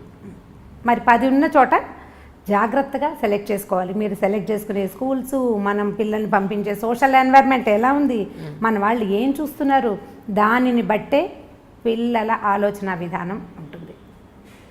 అంతే. ఈ స్వేచ్ఛ విషయంలో ఏం చెప్తారు మీరు? ఏది స్వేచ్ఛ, ఏది విచ్చలవిడతనం అని అంటే అది ఎలా తెలుస్తుంది? ఇప్పుడు మరి పిల్లలు ప్రైవసీ కావాలంటున్నారు కదా, మాకంటూ ప్రైవసీ కావాలి. ఒక 13 ఏళ్ళు 14 ఏళ్ళు వచ్చేసాయంటే మేము టీనేజర్స్ని, లేదు 18 ఏళ్ళు వచ్చేసాయంటే మేము మేజర్ అయిపోయాం, మాకు ప్రైవసీ కావాలి అంటున్నారు. అప్పుడు పిల్లలతోటి మాట్లాడుకుంటూ ఉండాలి. పిల్లలకి అవసరాలు ఉంటాయి. ఇప్పుడు ఎప్పటిదాకా ఉంటాయి? కనీసం బాగా సంపాదన పరులు అయ్యేదాకా కొన్ని అవసరాలు, సంపాదన పరులు అయ్యాక కూడా మోరల్గా అవసరాలు ఉంటాయి. ఇప్పుడు మనం లవ్ మ్యారేజెస్ తీసుకుందాం ఈ విషయంలో. నేను నా ఇష్టము, నాకు నచ్చింది, నా జీవితము, ఇది నా జీవితము, నా జీవితం అనే డైలాగ్ మనం బాగా తరచుగా వింటాం. ఈ నీ జీవితం ఎవరో పెళ్లి చేసుకున్న తర్వాత ఏదైనా సమస్య రాగానే వెంటనే అమ్మా నాన్న గుర్తొస్తారు. ఈ అమ్మా నాన్న గుర్తురాని తనం ఉంటే అప్పుడు అది నీ జీవితం అవుతుంది. ఏదైనా సమస్య రాగానే వెంటనే అమ్మా నాన్నలు ఎంటర్ అవుతారు, లేదా వీళ్ళే వెనక్కి వచ్చి పరిగెత్తుకుంటూ వచ్చేస్తారు కదా. వీళ్ళు పరిగెత్తుకొస్తారు, మా అమ్మా నాన్న కూడా అయ్యో పిల్ల సమస్యల్లో ఉందని దగ్గరికి తీసేస్తారు. ఇప్పుడు ఇది మనం చిన్నప్పటి నుంచి అలవాటు చేయాలని నేను అనుకుంటానండి. వాడు ఏదో పడ్డాడు, మా పిల్లాడు కింద పడంగానే వాడిని ఎత్తుకొచ్చేసి వాడిని కదలనీయకుండా నోట్లో అన్నం పెట్టేసి కాళ్ళు కట్టేసి వాడు బాత్రూమ్కి వెళ్తానంటే ఎత్తుకు తీసుకెళ్ళకుండా కుంటితే కుంటాడని వదిలిపెట్టేసి ప్లేట్లో అన్నం కలిపి చేతిలో పెట్టి నీ దారి నువ్వు తిను అని కనుక వదిలిపెడుతుంటే పడిన తర్వాత వాడు ఇప్పుడు తను ఆడుకుని పడ్డాడు, వాడు ఇండిపెండెంట్గా అవ్వటానికి అవకాశం ఉంటుంది. రేపు పొద్దున ఏదైనా సమస్య వస్తే నేను మళ్ళీ అమ్మా నాన్న దగ్గరికి వస్తే వీళ్ళు చచ్చినట్టు చేస్తారనే నమ్మకాన్ని పిల్లలకి ఇవ్వకూడదు. స్వేచ్ఛ కావాలంటే నువ్వు తీసుకో, ఏ ప్రాబ్లం వచ్చినా నువ్వు నన్ను పిలవకూడదు, నీ అంతటి నువ్వు చేసుకోగలవా? ఓకే, నేను నెలకి ఇంత సంపాదించి చూపించు నువ్వు నాకు, ఏది ఈ పని చేసి డబ్బులు తీసుకో నువ్వు. మొన్న ఒక వీడియో చేసాం ఈ మధ్య, పిల్లలకి పని చేయించి వాళ్ళకి డబ్బులు ఇవ్వండి అంటే చాలా నెగిటివ్గా, అంటే జనరల్గా నేను అన్ని నెగిటివ్ కామెంట్స్ ఎప్పుడూ చూడలేదు. ఈసారి అప్పుడు పాడైపోరా అండి, డబ్బులు చూపిస్తే పిల్లలు పాడైపోరా అండి అని చాలా మంది అడిగారు. డబ్బులు చూపిస్తే పిల్లలు పాడైపోతారా? మీరు చూపించే అతి ప్రేమ వల్ల కదా పిల్లలు పాడైపోయేది. డబ్బుతోటి పిల్లలు పాడవరు, వాడి కష్టానికి సరిపడా డబ్బులు తీసుకుంటే కనుక కష్టానికి డబ్బుకి విలువ తెలుస్తుంది, పిల్లలకి ఇండిపెండెంట్గా అవుతారు. మనం ఏం చేస్తున్నాము, వాళ్ళకేమో ఈ రకరకాలు చూపించేసరికల్లా వాడు స్వేచ్ఛ కావాలని కోరుకుంటాడు, కానీ అవసరం వచ్చినప్పుడల్లా అమ్మా నాన్న మీద డిపెండ్ అవ్వచ్చు అనే ప్రాక్టీస్ని మనం చిన్నప్పటి నుంచి అలవాటు చేస్తున్నాం. మిగిలిన దేశాలకి ఇండియాకి ఉన్న డిఫరెన్స్ ఏంటంటే వీళ్ళకి మోరల్గా, మన దగ్గర మోరల్ సపోర్ట్కి పేరెంట్స్ మీద డిపెండెన్సీ అనేది అసలు బై జీన్స్ తరాల వెంబడి మనకు అది ప్రాక్టీస్ అయింది. ఏదైనా కష్టం రాగానే నాన్న అనో అమ్మ అనో ఏడుస్తాం మనం. మిగిలిన దేశాల్లో కొంచెం తక్కువ ఉంది అది. వాళ్ళు ఫ్రెండ్స్ మీదో లేకపోతే వాళ్ళ మీద వాళ్ళేనో డిపెండ్ అవుతారు. గివ్ మీ సమ్ రూమ్ అంటుంటారు, చాలా సినిమాల్లో కనపడుతుంది. వాడికి స్పేస్ కావాలన్నమాట, వాడిని వదిలిపెట్టేయాలి వాడి కష్టానికి. మన దగ్గర కష్టానికి ఏముండదు, ఏదైనా కష్టం రాగానే వీళ్ళకి మనుషులే కావాల్సి వస్తారు. మనం ఆ ప్రాక్టీస్ ఇస్తున్నాం. ఈ ప్రాక్టీస్ ఇవ్వకుండా ఉండాలని నేను భావిస్తానండి. చాలా చిన్నప్పటి నుంచే 7-8 ఏళ్ల పిల్లాడు, వాడి వాళ్ళ హోంవర్క్ రాయలేదు, మాట వినలేదు, టీచర్కి ఎక్స్ప్లెనేషన్ ఉత్తరం రాయమంటే నేను రాయను, నువ్వు రాసుకో లేదా నువ్వు చెప్పుకో. పిల్లాడిని టీచర్ కొడుతుంది, ఓర్చుకోండి. వాడు రెండోసారి అది చెయ్యడు. మనం ఓర్చుకోవటం ప్రాక్టీస్ చేయాలి, అప్పుడే మన పిల్లలు ఇండిపెండెంట్గా ఉంటారు. ఆటే స్వేచ్ఛ కోరుకోరు. ఏదైనా సమస్య వస్తే వాడే హ్యాండిల్ చేయాల్సి వస్తే అప్పుడు సమస్యలు రానివ్వని పందాలోకి వెళ్ళడానికి చూస్తాడు. ఇప్పుడు మనం మామూలుగా కొంచెం పెద్ద అయ్యాక తీసుకుందాం, టీనేజర్స్గా మనం కూడా ఉన్నాం కదా, అప్పుడు మనకేం ఒళ్ళు తెలియలేదు ఎవరైనాను. అంటే ఇప్పుడు ఉన్నంత స్వేచ్ఛ ఇది వరకు లేదనుకోండి, ఇప్పుడు తెలుస్తుంది. ఇప్పుడు మన పిల్లలు వచ్చాక మనం కూడా ఇలాగే చేసాము అని జ్ఞాపకం వస్తుంది. మన అమ్మలు ఒకరు సపోర్ట్ చేస్తుంటారు, మా పిల్లలు ఇలా చేయలేదమ్మా అంటుంటారు. ఏ కాలానికి ఆ కాలమే, ఎప్పటిదప్పుడే. ఆ రోజుల్లో అదే ఎక్కువ. ఇప్పుడు ఈ టీనేజ్లో ఓవర్ యాక్షన్ చేసే పిల్లల్ని 1-2 రోజులు వాడికి కావాల్సిన రెగ్యులర్గా మనం అందించే విషయాలు కొన్ని ఉంటాయి కదా, అవి అందించకుండా వదిలిపెట్టేయండి. ఓకే, ఇది ఒక సొల్యూషన్ కింద వాడుకోండి. అయితే పిడికి బియ్యానికి ఒకే మంత్రంలాగా అన్నిటికీ ఇదే చేయకూడదు. ఓకే, అన్నిటికీ కాదు. టీనేజ్ పిల్లాడంటే 16 ఏళ్ళు 18 ఏళ్ళు అనుకోండి, వాడికి మార్నింగ్ ఎవరో ఒకళ్ళు నిద్ర లేపాలి, కాఫీయో టీయో పాలో ఎవరో ఒకళ్ళు ఇవ్వాలి. వాడంతటి వాడు ఏం చెయ్యడు. వాడి బట్టలు ఇస్త్రీలో ఉండాలి, లేకపోతే వాడి షూస్కి సాక్స్కి అంటే లంగర్ అందదు కదా, అవి ఎక్కడో ఇవి ఎక్కడో ఉంటాయి. ఆ రెండింటిని సింక్రనైజ్డ్గా తల్లులు పెడుతుంటారు సాధారణంగా. ఈ సింక్రనైజేషన్లో అవి చెయ్యొద్దు. చేయకుండా వాడే వెతుక్కుని, వాడే తీసుకుని, వాడే టవల్ ఆరేసుకుని, వాడే టవల్ తీసుకుని ఇలాంటి పనులు కొద్ది రోజులు కనుక చేయనిస్తే కొంత బుద్ధి వస్తుంది. ఇది నాకు ప్రాక్టికల్గా తెలుసు. యూనివర్సిటీకి వెళ్ళకముందు, ఖరగ్పూర్ వెళ్ళకముందు మా అబ్బాయికి వెళ్ళి 2 ఏళ్ళ తర్వాత మా అబ్బాయికి చాలా డిఫరెన్స్ ఉంది. ఎంత డిఫరెన్స్ అంటే హస్తిమశకాంతరాన్ని నేను గమనించాను. నేను ఎక్కడైనా కూర్చుంటే ఏదో మంచినీళ్ళు అమ్మ నువ్వు లేవకు నేనే తీసుకుంటాను. అంతకుముందు అమ్మ మంచినీళ్ళు అమ్మ అమ్మ అమ్మ అమ్మ ఇక అమ్మ పాటకి అంతులేని పాటగా ఉండేది, దానికి అంత వచ్చింది. నువ్వు లేవకలేదు, తలుపు కొట్టినా వాడు అన్నం తింటూ లేచి తలుపు తీయటానికి రెడీ అయిపోతున్నాడు. సో డిఫరెన్స్ ఖచ్చితంగా వస్తుంది. వాడే చేసుకోవాల్సి వస్తే వాళ్ళకి కొంత జ్ఞానం వస్తుందండి. మన దగ్గర ఉన్న పిల్లల్ని మీరు ఇలా చేసి చూడండి. ఈ పని మనం 9 ఏళ్ల పిల్లలకి దగ్గర నుంచి స్టార్ట్ చేయొచ్చు. 9 లోపల డిపెండెన్సీ ఉంటుంది. చిన్న పిల్లలు 9 నుంచి వీళ్ళకి ప్రీ టీన్స్ మొదలైపోతాయి ఖచ్చితంగా. ఆడ మగ కూడా. ఆడపిల్లలు ఇంకా కొంచెం ముందే ఉన్నారు. ఇవాళ రేపు పాత రోజుల్లో 14 వస్తే కానీ ప్యూబర్టీ అంటే టీన్స్ ఎఫెక్ట్ తెలిసేది చాలా. ఇప్పుడు చాలా ఎఫెక్టివ్గా ఉంటుంది, చాలా ఎర్లీగా వస్తున్నాయి బికాజ్ ఆఫ్ సోషల్ మీడియా. ఖచ్చితంగా ఇప్పుడు మన పిల్లలు చూడరు. మా పిల్లలకి ఫోన్ ఇవ్వమండి అంటారు. ఫోన్ ఇవ్వరు మీరు, దాని ఫ్రెండ్స్ చూస్తారు కదా. మాత్రం బయట దొరకదా ఏంటి? దొరుకుతుంది. రెండోది ఏంటంటే మన ఫుడ్ కూడా, ఆహారం వల్ల కూడా ఈ ప్రీటీన్స్ అవ్వడానికి ఖచ్చితంగా ఆహారం చాలా పెద్ద పాత్ర వహిస్తుంది. మనం రకరకాలు తింటున్నాం. ఇప్పుడు దేంట్లో నుంచి మనం బయటపడగలుగుతాము? ఇదేంటంటే మనం గొంగట్లో కూర్చొని పెరుగన్నం తింటున్నట్టే. గొంగట్లో కూర్చొని పెరుగు అన్నం తింటాం. వెంట్రుకలు వచ్చినాయి ఏరుకుంటే ఇట్లా ముద్దకి 100 వెంట్రుకలు వస్తాయి. గొంగలి చేయబడేదే వెంట్రుకలతోటి. ఇప్పుడు మన పరిస్థితి అదే. మన స్కూళ్ళు అంతే, మన కాలేజీలు అంతే, అసలు మన సొసైటీయే అలా ఉంది. దీంట్లో నుంచి బయటపడడం మన వల్ల కాదు. మనం ఏం చేయాలంటే చిన్న మార్పుల్ని సాధించడానికి ప్రయత్నం చేయాలి. దీన్ని పూర్తిగా మార్చే పాతకాలం మన పుట్టకల నాడు ఉన్నట్టుగా చేయాలని అనుకుంటే నిజంగా భ్రమ. అది చేయలేం మనం. ఎందుకంటే మనం 20లు 10ల నుంచి 2లు 3లలోకి వచ్చేసాం. 20లు 10లు లేవు. అవి ఎప్పుడో సంవత్సరానికి 1-2 సార్లే మనం కలుస్తున్నాం కదా. ఈ 2-3 జనాల్లో నుంచి దీన్ని ఎట్లా సాధించగలుగుతాం మనం? ఒక మంచి మాట చెప్పేవాళ్ళు లేరు. ఇంకా మీరు ఈ మాట మీరు అడగండి అని నేను చెప్తున్నాను. కొన్ని ఇళ్లలో ఉన్న పెద్దవాళ్ళు పిల్లలకి ఏ రకంగానూ హెల్ప్ చేయట్లేదని ఎన్ని కంప్లైంట్లు ఉంటాయో. అవును, నేను ప్రతిసారి ఇంట్లో పెద్దవాళ్ళు ఉంటే అని చెప్పగానే మా ఫ్రెండ్ ఒకరు ఫోన్ చేశారు, మీరు ఈ డైలాగ్ చెప్పొద్దు రమ్మగారు, నాకు ఇష్టం లేదు ఇలా మీరు చెప్తుంటే. ఏంటంటే మా అత్తగారు ఉన్నారు, ఆవిడ ఏమీ చెయ్యరు. ఆవిడ ఏదో రామాయణం భారతం చదువుకుంటారట, ఆవిడ దారిని ఆవిడ చదువుకుంటారు. ఆవిడే చదువుకుంటారు కానీ ఒక్క మాట చెప్పరు పిల్లలకు, ఒక్క మంచి మాట చెప్పరు. ఆవిడ పుణ్యం పురుషార్థం అని డైలాగ్ ఒకటి ఉంటుంది. ఆవిడ పుణ్య పురుషార్థాలకే ట్రై చేస్తున్నారు కానీ పిల్లలకి ఏం చెప్పట్లేదు. ఆవిడ ఏవో వింటూ ఉంటారు. ఆవిడ వింటూ ఉండగా మనవడు ఆ చాగంటి వారిదో ఎవరివో కొన్ని విన్నాడనమాట. అలా వాడికి తెలిసినాయి తప్ప వాళ్ళ నాయనమ్మ వాడికి ఏం చెప్పలేదు. పెద్దవాళ్ళు ఉండటం వల్ల పెద్ద ఉపయోగం లేదండి. మీ పెద్దవాళ్ళు అంటే మా పాతకాలం వాళ్ళు అనమాట. వాళ్ళ వల్ల ఉపయోగం ఉండేదేమో, ఇప్పుడు వీళ్ళ వల్ల ఉపయోగం లేదు. మీరు ఎప్పుడు అదే డైలాగ్ కొడతారు, అందరూ అలా ఉండరు అని కూడా యాడ్ చేయండి దానికి. నిజమే ఇది కూడా యాక్సెప్ట్ చేయాల్సిన విషయమే. అంటే ఇప్పుడు నేను మా ఇంట్లో మా పెద్దకాయలను చూస్తాను. మా పెద్దకాయలు అంటే నాకంటే మా పెద్దకాయ దాదాపుగా 25 ఏళ్ళు పెద్దది. తన పిల్లలు కూడా నాకంటే పెద్దవాళ్ళు. మా అక్కయ్య ఉంటే ఎంత హెల్ప్ఫుల్గా ఉంటుందో వాళ్ళ ఇంట్లో. చాలా మంచి మాటలు, ఏదైనా సరే నాయనమ్మ చెప్తుంది అనుకుంటారు. ఈవెన్ మా పిల్లలు కూడా పెద్దమ్మ మీద చాలా ఎమోషనల్గా డిపెండ్ అవుతారు. తను లేదు ఈ ఊళ్ళో లేదని ఎంత ఫీల్ అయిపోతారో, పెద్దమ్మ లేదు అని. ఇప్పుడు కొంతమంది వాళ్ళకు కుదురుతాయి అవి, కొంతమందికి సాధ్యపడకపోవచ్చు. కానీ పెద్దవాళ్ళు ఉంటే ఎంతో కొంత ఎన్వైర్న్మెంట్ బాగుంటుందని ఫీల్ అవుతాను, అంటే నా అనుభవం అది. అందుకని నేను పదే అదే చెప్తాను, దానివల్ల ఏ హెల్ప్ ఉండదు. పైగా పెద్దవాళ్ళు ఉండేసరికల్లా మా రోజుల్లో ఇలా లేదు అని చావగొట్టేస్తుంటారు. ఇంకొకళ్ళు చెప్పారు, అసలు ఒక 20 సంఖ్యలో కనీసం ఇవి ఉన్నాయన్నమాట. పెద్దవాళ్ళ వల్ల ఉపయోగం లేదు, వాళ్ళు ఉండటం వల్ల ఇంకా ఎక్స్ట్రా బర్డెను, ఈ పిల్లలకి వాళ్ళకి లంగర్ అందక చచ్చిపోతున్నాము. అవి రెండూ వస్తాయి సమస్య. వాళ్ళు చెప్పే మాటలు, చెప్పే విధానం పిల్లలకి నచ్చదో పట్టాను. మన వాళ్ళ ప్లేస్లో ఉన్న వాళ్ళకి అమ్మమ్మ ఎప్పుడూ ఇంతే, లేదా మా అమ్మ ఎప్పుడూ ఇంతే. ఇప్పుడు అమ్మమ్మలు కూడా మారాలి, కొంచెం అప్ టు డేట్ అవ్వాలన్నమాట. వాళ్ళు కూడా అప్ టు డేట్గా ఏదో అంటే కొంచెం పెరగాలి వాళ్ళును. పాత పద్ధతుల నుంచి కొంచెం బయటకు వస్తే కొద్దిగా ఏదైనా కొంత పిల్లలతోటి సంబంధ బాంధవ్యాలు ఏర్పరచుకునేందుకు అవకాశం ఉంటుంది. నిజం నిజం. అలాగే ఏమంటే పొల్యూషన్, ఎక్కడ చూసినా పొల్యూషన్ పెరిగిపోయింది. మనం ఏది తాగే పాల దగ్గర నుంచి రాత్రి పడుకోబోయేంత వరకు కూడా అంతా కల్తీనే.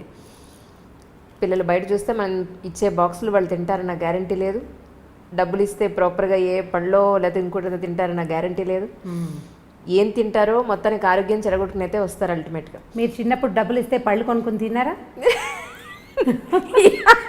మాకు తాండ్ర దొరికేది మా ఊళ్ళో. అదే మీరు చేయలేదు, పిల్లల్ని చేయాలనుకుంటున్నారు. సో వాళ్ళ హెల్త్ విషయంలో ఎలా ఉంటే బాగుంటుంది అనేది, కొంచెం ప్లాస్టిక్ని తగ్గించుకోవాలి మనమే ఇంట్లో. ప్లాస్టిక్ని తగ్గించుకోవటము మనం అంటే ఈ ప్రశ్నలన్నిటికీ మూలాలే ఉన్నాయండి. ప్రతిదానికి ఏ క్వశ్చన్ అడిగినా ఇది మనం మొదలుపెట్టింది మనమేనని ఆన్సర్ వచ్చేలాగా ఉంటుంది. మనం మొదట మానవుడు నిప్పు కనిపెట్టాడు కదా, అగ్ని కనిపెట్టారు. అగ్నితోటి ప్రమాదం ఉంటుందని కూడా తెలుసుకున్నాడు. హ్యాండిల్ విత్ కేర్ కదా. ఇప్పుడు తర్వాత కనిపెట్టిన ప్రతి వస్తువు, మన జీవన సౌలభ్యానికి వాడుకునే ప్రతి విషయము హ్యాండిల్ విత్ కేర్గానే ఉంది. మొదట పొయ్యి పెట్టుకునేవాళ్ళం, ఆ పొయ్యిలు అంటుకుని ఎప్పుడు ఇళ్ళు తగలపడిపోతుండే. మన చిన్నప్పుడు కూడా అగ్ని ప్రమాదాలు చూసేవాళ్ళం. గ్యాస్ స్టవ్ కనిపెట్టారు. బయోగ్యాస్ వల్ల అంత ప్రమాదం కొంచెం తక్కువ, ఎందుకంటే ఎక్కువ ఫ్లో ఉండదు కాబట్టి. కాల్ గ్యాస్ ఎంత సులువు, మొత్తం దేశమంతా కాల్ గ్యాస్ అందించేసాం. దాంతో ప్రమాదాలు ఎంత ఎక్కువ ఉన్నాయి. ఇప్పుడు కారు, బైక్, స్కూటరు, మీరు ఏది పట్టుకోండి అవన్నిటికీ మనకి జీవితం ఎంత సులువైందో వాటితోటి అంత ప్రమాదభూయిష్టంగానే ఉంది. మన సెల్ ఫోన్లు, ఇదివరకు ఎక్కడున్నామో ఎప్పుడో ఒక ల్యాండ్లైన్ ఫోన్ చేస్తే ఒక రకంగా తెలిసేది. ఇప్పుడు అనుక్షణము మనం ఎక్కడున్నామో మనం తెలియజేస్తున్నాము, లేదా అదే తెలుసుకుంటుంది. దాని రేడియేషన్ వల్ల ఎన్ని రకాల సమస్యలు వస్తున్నాయో, సెల్ టవర్ల వల్ల రేడియేషన్లు, దానివల్ల క్యాన్సర్లు, ఇదివరకు ఇన్ని లేవు. ఇప్పుడు మనం ఎక్కడ మానేసుకోవాలి? ఏమి మానాలి? మనం ఏవేవి మానగలుగుతాము? ప్లాస్టిక్ మొదట లేదు, దాదాపుగా ఒక 25-30 ఏళ్ల క్రితం రేర్గా బట్టల షాపులో ఒక ప్లాస్టిక్ కవర్ ఇస్తే దాన్ని బహుభద్రంగా దాచేవాళ్ళం. 35 ఏళ్ళ నాడు మా బందర్లో దోరడ్లాస్ అనే షాప్ ఉండేది. వాళ్ళ దగ్గర బ్రౌన్ పేపర్ తోటి బట్టలు, బ్రౌన్ పేపర్ కవర్లలో పెట్టేవాళ్ళు. అది వీడు పేపర్ కవర్ పెడతాడు, ఇవి చిరిగిపోతాయి అని మా అక్క ఎప్పుడు విసుకుంటూ ఉండేది. తర్వాత ప్లాస్టిక్ కవర్లతో ఇది హాయిగా ఉందనిపించేది. ఈ హాయి అంత హాయి కాదని, తర్వాత కాలంలో అది మనని కబళించేస్తుందని మనకు ఆనాడు తెలీదు. ఇప్పుడు అది ఎట్లా అయింది? ప్లాస్టిక్ ఇక వామనావతారం లాగా ఎక్కడ పడితే అక్కడ త్రివిక్రమావతారం తాల్చేసింది ప్లాస్టిక్. ప్రతి చోట ఉంది కదా, భూమి ఆకాశాలు పట్టకుండా అయిపోయింది. ఏది మనం తీయలేం మన జీవితాల్లో నుంచి. కాబట్టి చిన్న చిన్న విషయాల్లో కనీసం మనం పొల్యూషన్ని తప్పించుకోగలిగితే ప్రయత్నం చేయటమే, అంతకంటే మనం ఏం చేయలేము. ఇందులో నుంచి బయటపడడం మన వల్ల కాదు. సేమ్ గొంగళి పెరుగన్నమే చెప్పుకోవాలి ఇక్కడ కూడా. పొల్యూషన్ నుంచి తప్పించుకోవడానికి ఈజీ మార్గాలు, కార్లు, ఒక కారులో ఒక మనిషి కాకుండా 3-4 పూల్ చేయటం, నడవగలిగే దూరాలకి బళ్ళు తీయకుండా నడిచి వెళ్ళటం, లిఫ్ట్లు అవి వాడకుండా ఉండటం, అవన్నీ కూడా ఇప్పుడు ఇండివిజువల్ థింగ్స్. ఇవి సొసైటీకి ఉపయోగపడతాయి. నేను చేస్తాను అనుకోండి, ఒక 5-6 నా చుట్టుపక్కల వాళ్ళు చేయకపోతే ఊరందరిది ఓ దారి, ఉలిపికట్టది ఇంకో దారి లాగా అవుతుంది, నాది ఇంకో దారి. అంతే కదా, అలాగే అవుతుంది. ఇప్పుడు మనం అందరం మాట్లాడుకుని కనుక ఈ ప్రయత్నం చేస్తే కొంత మటుకు బెటర్గా ఉంటుంది. ప్రయత్నం చేయాలి కదా. అందుకని నేను అనుకుంటాను సొసైటీస్లో, అపార్ట్మెంట్స్లో మాట్లాడుకుని ఈ పొల్యూషన్ని పక్కకి తీయడానికి ప్రయత్నం చేయాలేమోనని అనిపిస్తుంది.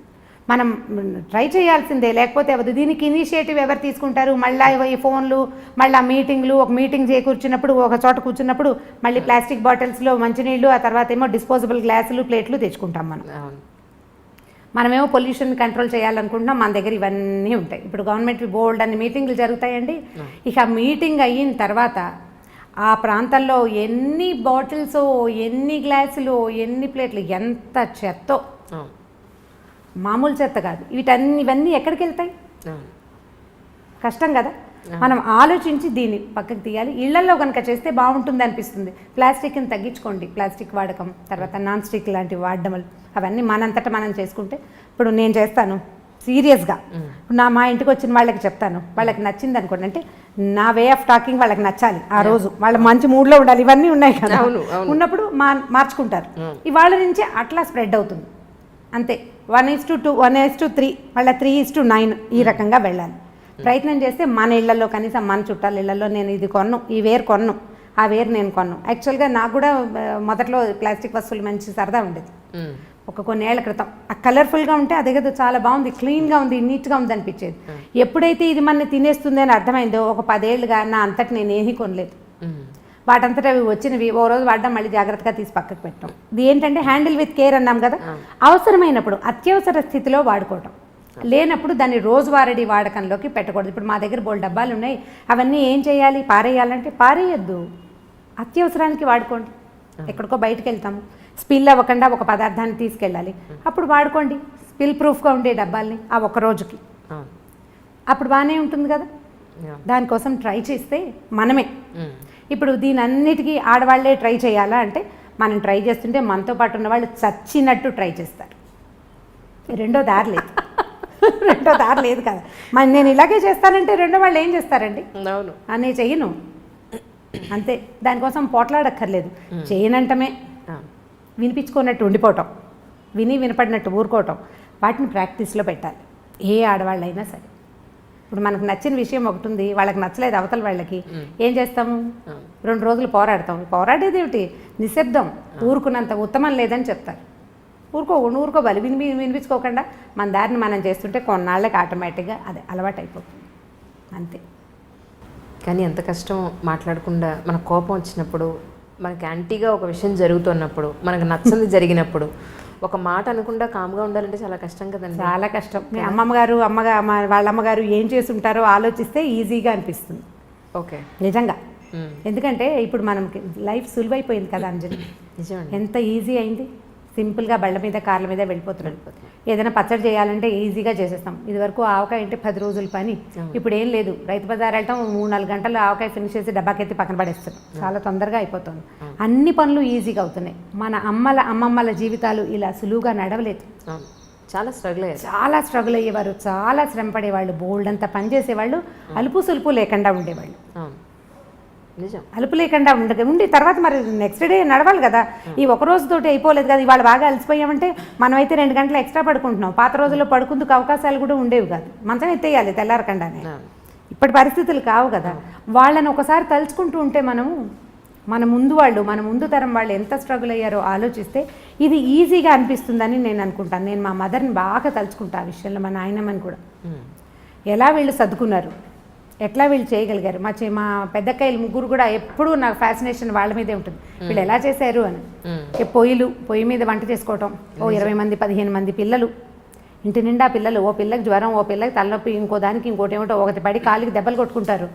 ఇంతమందిని హ్యాండిల్ చేస్తూ నిజము హ్యాండిల్ చేస్తూ అసలు ఇల్లు పెద్ద పెద్ద ఇల్లు, బాత్రూములు ఎక్కడో బాత్రూములు. అవును, ఇప్పుడు బెడ్రూమ్లో ఉండేవి కాదు కదా. బెడ్రూమ్ ఏంటి అసలు ఇంటికి దగ్గర కాదు.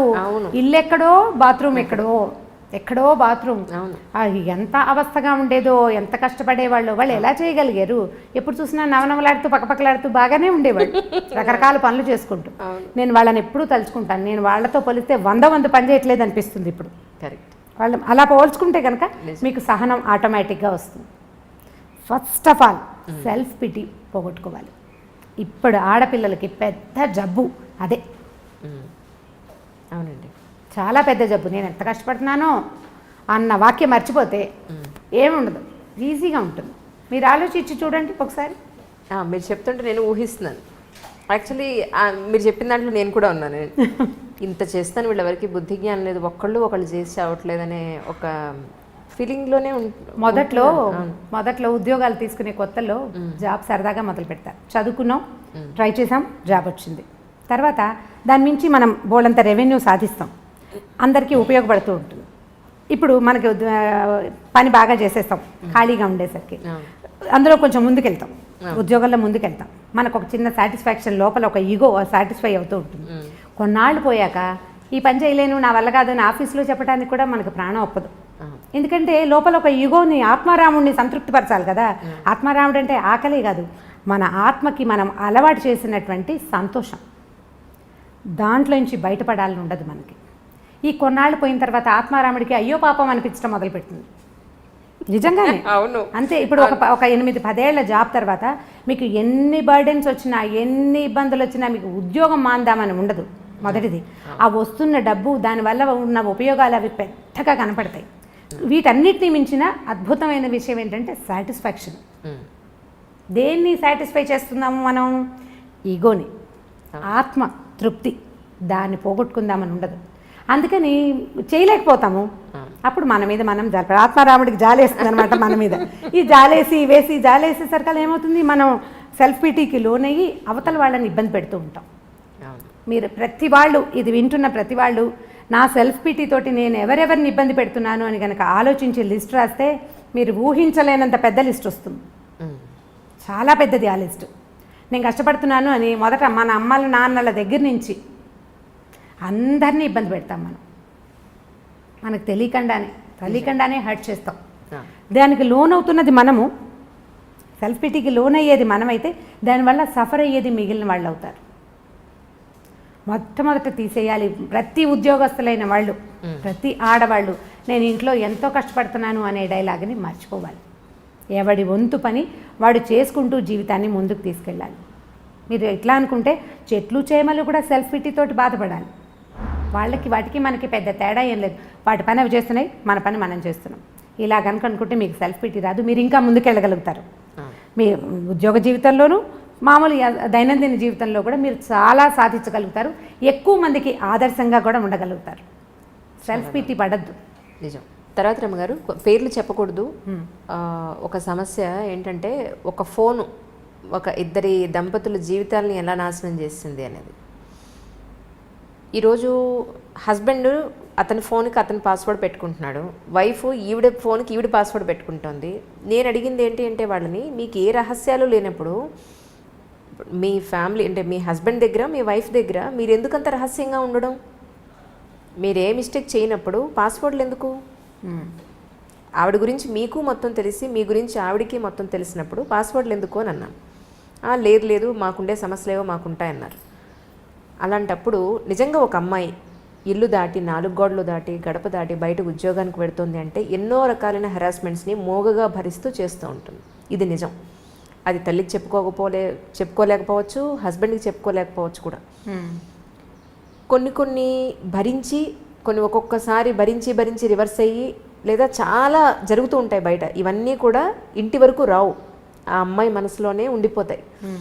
ఇలాంటి ఇష్యూస్ ఏమన్నా బయటపడతాయేమో అని అమ్మాయి ఏమన్నా కొంత సంకోచించచ్చేమో, కానీ అబ్బాయిల విషయాల్లో ఎస్పెషల్లీ హస్బెండ్స్ తండ్రుల విషయాల్లో అంత సీక్రెసీ మెయింటైన్ చేసేది ఏముంటుంది? ఇలా చేయడం కరెక్టా? ఒక ఫోన్ ఇద్దరి జీవితాలు నాశనం చేస్తుంది అంజలి, ఈ విషయంలో ఎలా చేస్తే బాగుంటుంది అని అడగమన్నారు. ఫోన్లు అంటే మూలాలకు వెళ్ళాలి కదా మనం. ఇది ఇప్పుడు ఇదివరకటి ఇంత అవకాశాలు లేవు కదా అంజలి. ఇప్పుడు వర్క్ చేస్తారు, వర్క్ ప్లేస్లో రకరకాల స్నేహాలు ఉంటాయి. ఇళ్లల్లో కంటే ఆఫీసుల్లో హెచ్చుగా స్పెండ్ చేస్తున్నారు, ఆడగాని మొగగాని. ఇంటికి వచ్చాక ఏం చేస్తాము, రాత్రి 9కి ఇల్లు చేరితే ఏదో అన్న తిండి తింటారు, ఒక అరగంట 2 గంట ఏదైనా అప్పుడు కూడా ఫోన్లో ల్యాప్టాప్లో తెరిచి ఏదో ఆఫీస్ పనో ఇంకోటో చేస్తారు, పడుకుంటారు. తెల్లారులు వచ్చేసరికల్లా ఎవరి పరుగు వాళ్ళదే. ఇప్పుడు సంసార జీవితాలు అతి చిన్నవిగాను, ఉద్యోగ జీవితాలు అతి పెద్దవిగాను ఉన్నాయి. వీళ్ళకి రకరకాల స్నేహాలు, రకరకాల ప్రలోభాలు, రకరకాల ఆకర్షణలు. ఇప్పుడు ప్రతివాడు అందులోంచి బయటపడి దాన్ని దగ్గరికి రానివ్వకుండా చేసి కంట్రోల్ చేసుకోగలిగే అవకాశం అందరికీ ఉండదు. ఎవడి ప్రలోభం వాడిది. ఇప్పుడు వీక్ మూమెంట్స్ అనేవి ఇదివరకు పాత రోజులైతే జీవితానికి 1-2 ఉండేవి. ఇప్పుడు ఎవ్రీడే ఒక వీక్ మూమెంట్ ఉంటుంది, ప్రతిరోజు ఏదో ఒక వీక్ మూమెంట్ ఉంటుంది. ఎందుకంటే వీడిని పట్టి లాగేవి, వెనకాల పట్టుకోగలిగే బంధాలు కొంచెం తక్కువ అవుతున్నాయని అనిపిస్తుంది. మానసికంగా లేవు. మానసికమైన బంధాలు దృఢత్వం లేకపోవటం వల్ల వీళ్ళు ప్రలోభపడడానికి హెచ్చుగా అవకాశం కనిపిస్తోంది. ఇప్పుడు ఆడవాళ్ళు మగవాళ్ళు కూడా. ఇందులో మగవాళ్ళు ఇలా చేస్తున్నారు, ఆడవాళ్ళు చేయటం లేదని మీరు అనుకోకండి. నేను ఫెమినిజంకి నేను బాగా వ్యతిరేకిని. ఎందుకంటే ఇప్పుడు ఆడవాళ్ళు ఏం చేయట్లేదు, ప్రతిసారి ఆడవాళ్ళే విక్టిమ్స్గా లేరు. అవును ఏం లేరు. మన పేపర్ తెరిస్తే ఇప్పుడు వాళ్ళు దుర్మార్గులుగానే కనిపిస్తున్నారు, వీళ్ళు దుర్మార్గులుగానే కనిపిస్తున్నారు. సొంత పిల్లల్ని చంపేస్తున్న వాళ్ళు, పాముల్లాగా పెట్టిన గుడ్లని మింగేసేవాళ్ళు ఎంతమంది ఉన్నారు. మంచి అటు ఇటు కూడా ఉంది, చెడు కూడా ఉంది. ఇది వరకు కొద్దిగా తక్కువ ఉండేది పాత రోజుల్లో, ఇప్పుడు విశృంఖలత పెరిగింది. పిల్లలే కాదు, పెద్దవాళ్ళు కూడా దీనికి ఏమి అతీతులు కాదు. ఇప్పుడు ఇలాంటివి మీరు చెప్పినట్టు ఫోన్ కనుక వీరి మధ్యలో ఉంటే ఈ బంధాన్ని బలపరచుకోవడానికి మనం ఏదైనా ట్రై చేయాలి. ఇప్పుడు గొడవ వచ్చింది, ఏదో ఫోన్ వల్లే అనుకుందాము, సెపరేషన్కి దారి తీస్తుంది ఇది. అవును, ఫోన్ని సెపరేట్ అవుతావు, తర్వాత ఏం చేస్తావు? ఈ ప్రలోభం లేని మనుషులు ఉన్నారా ఇప్పుడు లోకంలో? లేరు కదా. సో దీన్ని తెలుసుకుని వదిలిపెట్టేయండి, దాన్ని వదిలించడానికి ప్రయత్నం చేయండి, మాట్లాడుకోండి. మాట్లాడాల్సిందే తప్పిస్తే రెండో దారి లేదు. ఇప్పుడు దీనికి ఎన్ని రకాల కారణాలు ఉంటాయో, వీళ్ళిద్దరికీ ఫ్రెండ్షిప్ సరైనది లేకపోవటం, వైఫ్ అండ్ హస్బెండ్కి సరైన సెన్సిటివిటీ, సాన్నిహిత్యం లేకపోవటం. ఫ్రెండ్షిప్ ఉండటం వేరు, సాన్నిహిత్యం ఉండటం వేరు కదా. భార్యాభర్త ఓన్లీ ఫ్రెండ్స్గా ఉండరు, సన్నిహితంగా ఉంటేనే మన మధ్య బంధం బలపడేందుకు అవకాశం ఉంటుంది. ఇప్పుడు ఇది కూడా తక్కువగా ఉంది. మధ్యలో పిల్లలు, లేకపోతే ఉద్యోగాలు, అది కూడా కాకపోతే ఈగోస్ రకరకాలు, వాళ్ళకో రకం వీళ్ళకో రకం. ఇద్దరు ఒకే ప్రొఫెషన్లో ఉంటే ఓ రకము, చెరుకో ప్రొఫెషన్లో ఉంటే ఇంకో రకము. సంపాదనల్లో హెచ్చుతగ్గులు, తారతమ్యాలు. వాటి వల్ల ఏమవుతుంది, మనం మనుషులము, కలిసి ఉండటానికి పెళ్లి చేసుకున్నాము, కలిసి ముందుకెళ్దాము అనే అవగాహన ఉండటం లేదు ఆడమగకి కూడా.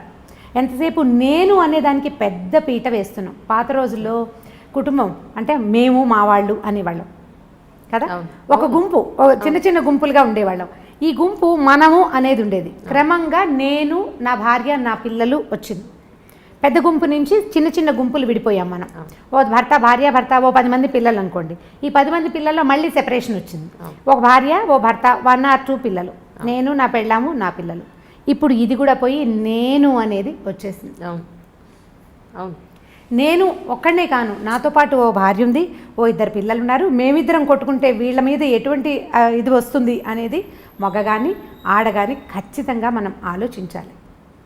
పోనీ నువ్వు ఏదో ప్రలోభపడ్డావు, నీకేదో స్నేహాలు ఉన్నాయి, ఏవో ఆకర్షణలు ఉన్నాయి, వీటి వల్ల సంసార జీవితం ఇబ్బందుల్లో పడితే పిల్లలతో పాటు మన పేరెంట్స్, ఆ అమ్మాయి పేరెంట్స్ వీళ్ళు కూడా ఇబ్బంది పడతారు అనే ఆలోచనలు కొంచెం తక్కువగా ఉంటున్నాయి. ప్రధానమైనది ఏంటంటే నేను అనే దానికి పెద్దపీట వేయటం. యాక్చువల్గా డాక్టర్ అనంతలక్ష్మి గారిని అడగడానికి నా దగ్గర బోల్డ్ అని క్వశ్చన్స్ ఉన్నాయన్నమాట. కానీ మేడం నాకు ఇంతే టైం ఇచ్చారు, ఆ టైంలో అడగడానికి మ్యాక్సిమం ట్రై చేస్తాను మేడం. లేకపోతే సెకండ్ పార్ట్కి మీరు కొంచెం మమ్మల్ని దయదలచాలి, ఓకేనా? తప్పనిసరిగానమ్మా. డన్. ఏంటి అసలు మీ ఏజ్ ఎంత అసలు ఇప్పుడు? 69 నడుస్తోందమ్మా. అవునా? నేను అసలు నిజంగా నమ్మలేకపోతుంది. ఇప్పటికీ నేను 1950లో పుట్టాను. ఏంటి ఇప్పటికీ ఇంత యాక్టివ్ ఉండడానికి కారణం అంటే డెఫినెట్గా మీరు అప్పటి మా అమ్మ వాళ్ళు పెట్టిన ఫుడ్డే అని చెప్తారు. అవును. ఏం తినేవాళ్ళు అసలు మీరు అప్పట్లో? మేము పొద్దున పూట చద్దన్నం తినేవాళ్ళం అమ్మ. చద్దన్నం అంటే రాత్రి వండింది ఇత్తడి గిన్నెల్లో ఉండేవాళ్ళు కదా అప్పుడు. చక్కగా ఇత్తడి గిన్నెల్లో వండిన అన్నం ఉంటే దాంట్లో చక్కగా ఆవకాయో, గోంగూర పచ్చడో, చింతకాయో వేసుకుని, ఇంత నెయ్యి వేసుకుని, ఇంకా గోంగూర పచ్చడి అయితే మాత్రం తప్పనిసరిగా వెన్న ఉండేది, అంటే మాకు పాడి ఉండేది. ఇంత వెన్న వేసుకుని తిని, కాస్త పెరుగు వేసుకుని తిని బయలుదేరేవాళ్ళం పొద్దున పూట. పెరుగన్నం తింటే కానీ ఇంట్లోంచి బయటకు వచ్చేవాళ్ళం కాదు. పాలు తాగే అలవాటు లేదు అప్పటికి ఇప్పటికీ కూడా. నేను ఎప్పుడు నవ్వుతూ అంటూ ఉంటాను, పాలు ఎందుకు తాగరంటే పాడిలో పుట్టి పెరిగాం కదా మాకు, అందుకని పాలు ఇంటి నిండా పాలు పెరుగు బాగా ఉండేవి. పెరుగు కూడా నేను కొద్దిగా వేసుకునేదాన్ని, మాకు సుష్టుగా ఉన్నా సరే. అయితే ఒక్క పొద్దున్న చద్దన్నంలో మాత్రమే మాకు పెరిగేసేవాళ్ళు. రాత్రికి ఎట్టి పరిస్థితుల్లో మజ్జిగ. మధ్యాహ్నం కూడా నాన్నగారు చూడకుండా కొంచెం పెరిగేసుకోవడమే తప్ప నాన్నగారు పెరిగేసుకోవడానికి ఒప్పుకోరు. కారణం ఏంటంటే పెరుగు యాజ్ ఇట్ ఈజ్ అనారోగ్యం. అందుకని మజ్జిగ చేసి కవ్వంతో చిలగొట్టిన మజ్జిగ, అంటే సాధారణంగా వెన్న తీసేవాళ్ళు బాగా ఉండేది కనుక ఏ కారణంగాన వెన్న తీయకపోయినా మజ్జిగ చిలక కొట్టినటువంటి మజ్జిగతోనే తినే అలవాటు అనమాట. అంచేత పొద్దున మాత్రమే చద్దనానికి మాకు పెరుగు. ఇప్పుడు చద్దనాలు ఎక్కడివి అసలు? చద్దన్నాలు తింటుంటే అనారోగ్యం అనేస్తున్నారు కదా, అదే కానీ మరి ఫామ్ అయిపోతుంది అంటున్నారు. కాదమ్మా, ఇప్పుడు అమెరికాలో వాళ్ళు పరిశోధన చేసి చెప్పింది ఏమిటంటే B12 అవి రావాలంటే రాత్రి వండి పొద్దున తిన్న అన్నంలోనే వస్తుంది, అది తినమని కదా వాళ్ళ సలహా చెప్తున్నారు. ఒక రాత్రి నిలవ ఉంచినటువంటి అన్నంలో B12, మెగ్నీషియము, ఇంకా ఏవో చాలా చెప్పారు వాళ్ళు. ఆ మొత్తం అన్నా ఉంటున్నాయి కనుక చద్దన్నం చాలా మంచిది. అందులో ఉప్పు కానీ కొంచెం నీళ్లు కానీ లేక మజ్జిగ కానీ వేసి పొలవ పెడితే ఇంకా చాలా ఎక్కువ వాటి పొటెన్సీ పెరుగుతుందని చెప్పారు. అంచేత మరి మన వాళ్ళు ఆలోచించే పెట్టారే, అప్పటికప్పుడు వండి పెట్టలేకపోయారా? అవును, మన సాంప్రదాయమైన వంటలు ఏవైతే ఉన్నాయో, మన భారతీయ సాంప్రదాయంలో ఉన్న పాతకాలపు పద్ధతులన్నీ కూడా ఎంతో సైంటిఫిక్ రీజన్స్ కలగలిపిన ఉన్న జీవన విధానం మనది. ఒక్క మాటలో చెప్పాలంటే మన ఇళ్లలో అమ్మమ్మలో బామ్మలో చెప్తే వినే పరిస్థితి లేదు. ఎవరో out side of the country, అవును, విదేశీయులు పరిశోధన చేసి ఇలా అని చెప్తే ఓహో అవునా అని అప్పుడు మన వాళ్ళు కానీ దాన్ని నమ్మే పరిస్థితి లేదు ఈ రోజు. మరి ఇప్పుడు కూడా నేను అందులో ఉండేటటువంటి పోషకాల పట్టికంతా చెప్పలేదు కదమ్మా. ప్రతి వాళ్ళకి ఇప్పుడు నాకే 3, 2 గుర్తున్నాయి, అందులో ఉన్న 10 అందరికీ ఎక్కడ గుర్తుంటాయి కనుక పోషక విలువలు ఉన్నాయి అని ఒక్క మాట వరకు చాలు. అట్లా ప్రతిదీ కూడా డీటెయిల్స్ అందరికీ అవసరం లేదని పక్కన పెట్టేయడం, ఫలితాంశం మాత్రమే మనకు ఉపయోగంగా ఉండేటటువంటి దాన్ని ఉపయోగించుకోవడం. ఈ పద్ధతిలో దీని విలువలు మనం మర్చిపోయాం. ఎక్స్పెరిమెంటేషన్ ప్రొసీజర్ అన్న దాని గురించిన దాంట్లో ఎక్కువ చెప్పకుండా ఇన్ఫరెన్సెస్ మాత్రమే ఇచ్చారు మనకి ప్రయోగంలో. ఆ ఇన్ఫరెన్సెస్ వల్ల వెనకాల ఏం జరుగుతోంది అని మాకు కావాలి. అందరికీ అన్నీ తెలియాలంటే ఈ చిన్న బుర్రలో ఎన్ని పడతాయి? ఒక వైద్యుడు ఇల్లు కట్టలేడు, ఒక ఇంజనీరు మందులు ఇవ్వలేడు. నాకు అది తెలియాలి ఇది తెలియాలంటే రెండూ చేయకుండా ఉభయభ్రష్టత్వం అవుతుంది. అందువల్ల ఒక రంగంలో నిష్ణాతులైన వాళ్ళు చెప్పినటువంటి దాన్ని మనం ఎంత గుడ్డిగా నమ్ముతున్నాం. మందిస్తే ఆ మందులో ఉన్నటువంటి కాంపోజిషన్ తెలుసుకోకుండా వేసుకుంటున్నామా లేదా? వైద్యుడు చెప్పినప్పుడు ఆయన ఏదో చదువుకున్నాడు అనేటువంటి నమ్మకంతో ఆ విధంగా వాళ్ళు అందరికీ ఈ విషయాలన్నీ చెప్పేసి వాళ్ళ బుర్రలన్నీ నింపేయాల్సిన పనేముందిలే అని చెప్పి ఇలా చెయ్యండి అన్నారు. పాటించిన వాళ్ళు బాగుపడ్డారో, నష్టపోయిన వాళ్ళైతే ఎవరు లేరు కదా.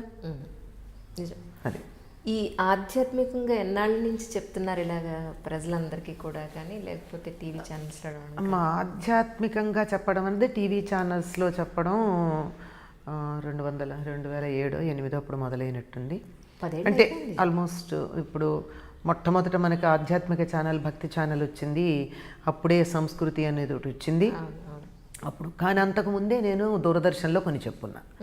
ఇలా ఛానల్స్ ద్వారా చెప్పేది ఇప్పుడు మొదలైనా అంతకుముందు ఆకాశవాణిలో చెప్పాను.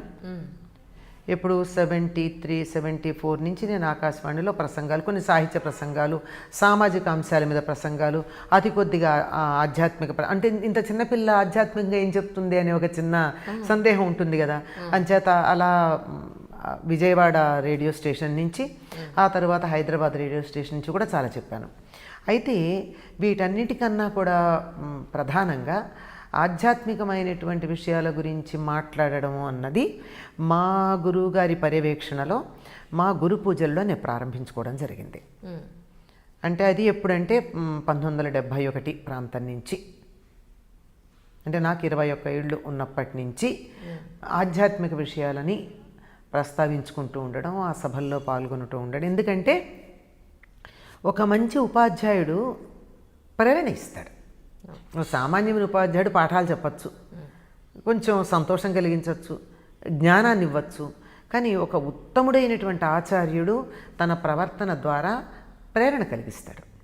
ఆ ప్రేరణ కారణంగా ఆయన చెప్తున్నటువంటి వాటికి మేము అలా సమ్మోహితులమైపోయి అసలు తన్మయత్వంలో ఉండిపోయి, ఆ విధంగా మేము ఎప్పుడైనా ఒక విషయాన్ని అర్థం చేసుకోగలమా, అర్థం చేసుకుని మేము అవగాహన చేసుకుంటామా, అవగాహన చేసుకుని ఆచరణలో పెట్టగలమా, ఆచరణలో పెట్టింది ఇతరులకి చెప్పగలమా అన్నటువంటి తపన ఉండేది.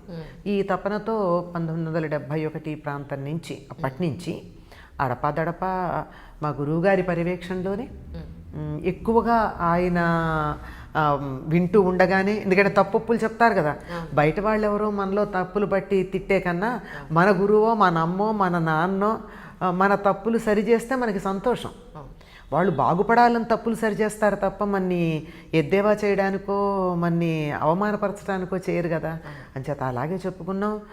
వారి ప్రోత్సాహమే ఇప్పటికైనా నేను మాట్లాడుతున్నానంటే వారు నేను ఒక మౌత్ పీస్ లాంటిది అన్నని చెప్పుకోవాలంతే. విషయం అక్కడి నుంచే వస్తుంది. అప్పటి నుంచేనమ్మా సుమారుగా 71, 72 నుంచి ఆధ్యాత్మిక ప్రసంగాలు, సాహిత్య ప్రసంగాలు. సాహిత్యానికి ఆధ్యాత్మికానికి చాలా దగ్గర సంబంధం ఉన్న సంగతి చాలా మర్చిపోతూ ఉంటారు. సాహిత్యాన్ని నిజంగా అధ్యయనం చేస్తే అది ఇచ్చేటంత ఆధ్యాత్మిక వికాసం, సామాజికమైనటువంటి స్పృహ, వ్యక్తిత్వ వికాసం ఇంత అంతా కాదు. అంటే మీ గురువు గారు ఎవరు అని అడిగితే ఆయన గురించి ఒక మాటలో చెప్పాలి అని అంటే ఏం చెప్తారు? మా గురువు గారు ఆయన పేరు చెప్పాలి అంటే కులపతి ఎక్కిరాల కృష్ణమాచార్యులు గారు. ప్రపంచవ్యాప్తంగా ఆయనకి మాస్టర్ ఈకే అన్న పేరుతో ప్రఖ్యాతి పొందారు. వరల్డ్ టీచర్ ట్రస్ట్ అనే పేరుతో ఒక ఆధ్యాత్మిక సంస్థను నెలకొల్పారు. ఈ వరల్డ్ టీచర్ ట్రస్ట్ అనే ఆధ్యాత్మిక సంస్థలో మెంబర్షిప్ కానీ డబ్బు కట్టడాలు కానీ లేవు. నేను స్వచ్ఛందంగా ఆధ్యాత్మిక ప్రగతి కోసం కృషి చేస్తాను అనుకున్న వాళ్ళందరూ అందులో సభ్యుల కిందే ఉంటారు. ఇప్పుడు తరచుగా సమావేశాలు జరుగుతూనే ఉంటాయి. ఆ సమావేశాల్లో ఎవరైనా పాల్గొనవచ్చు.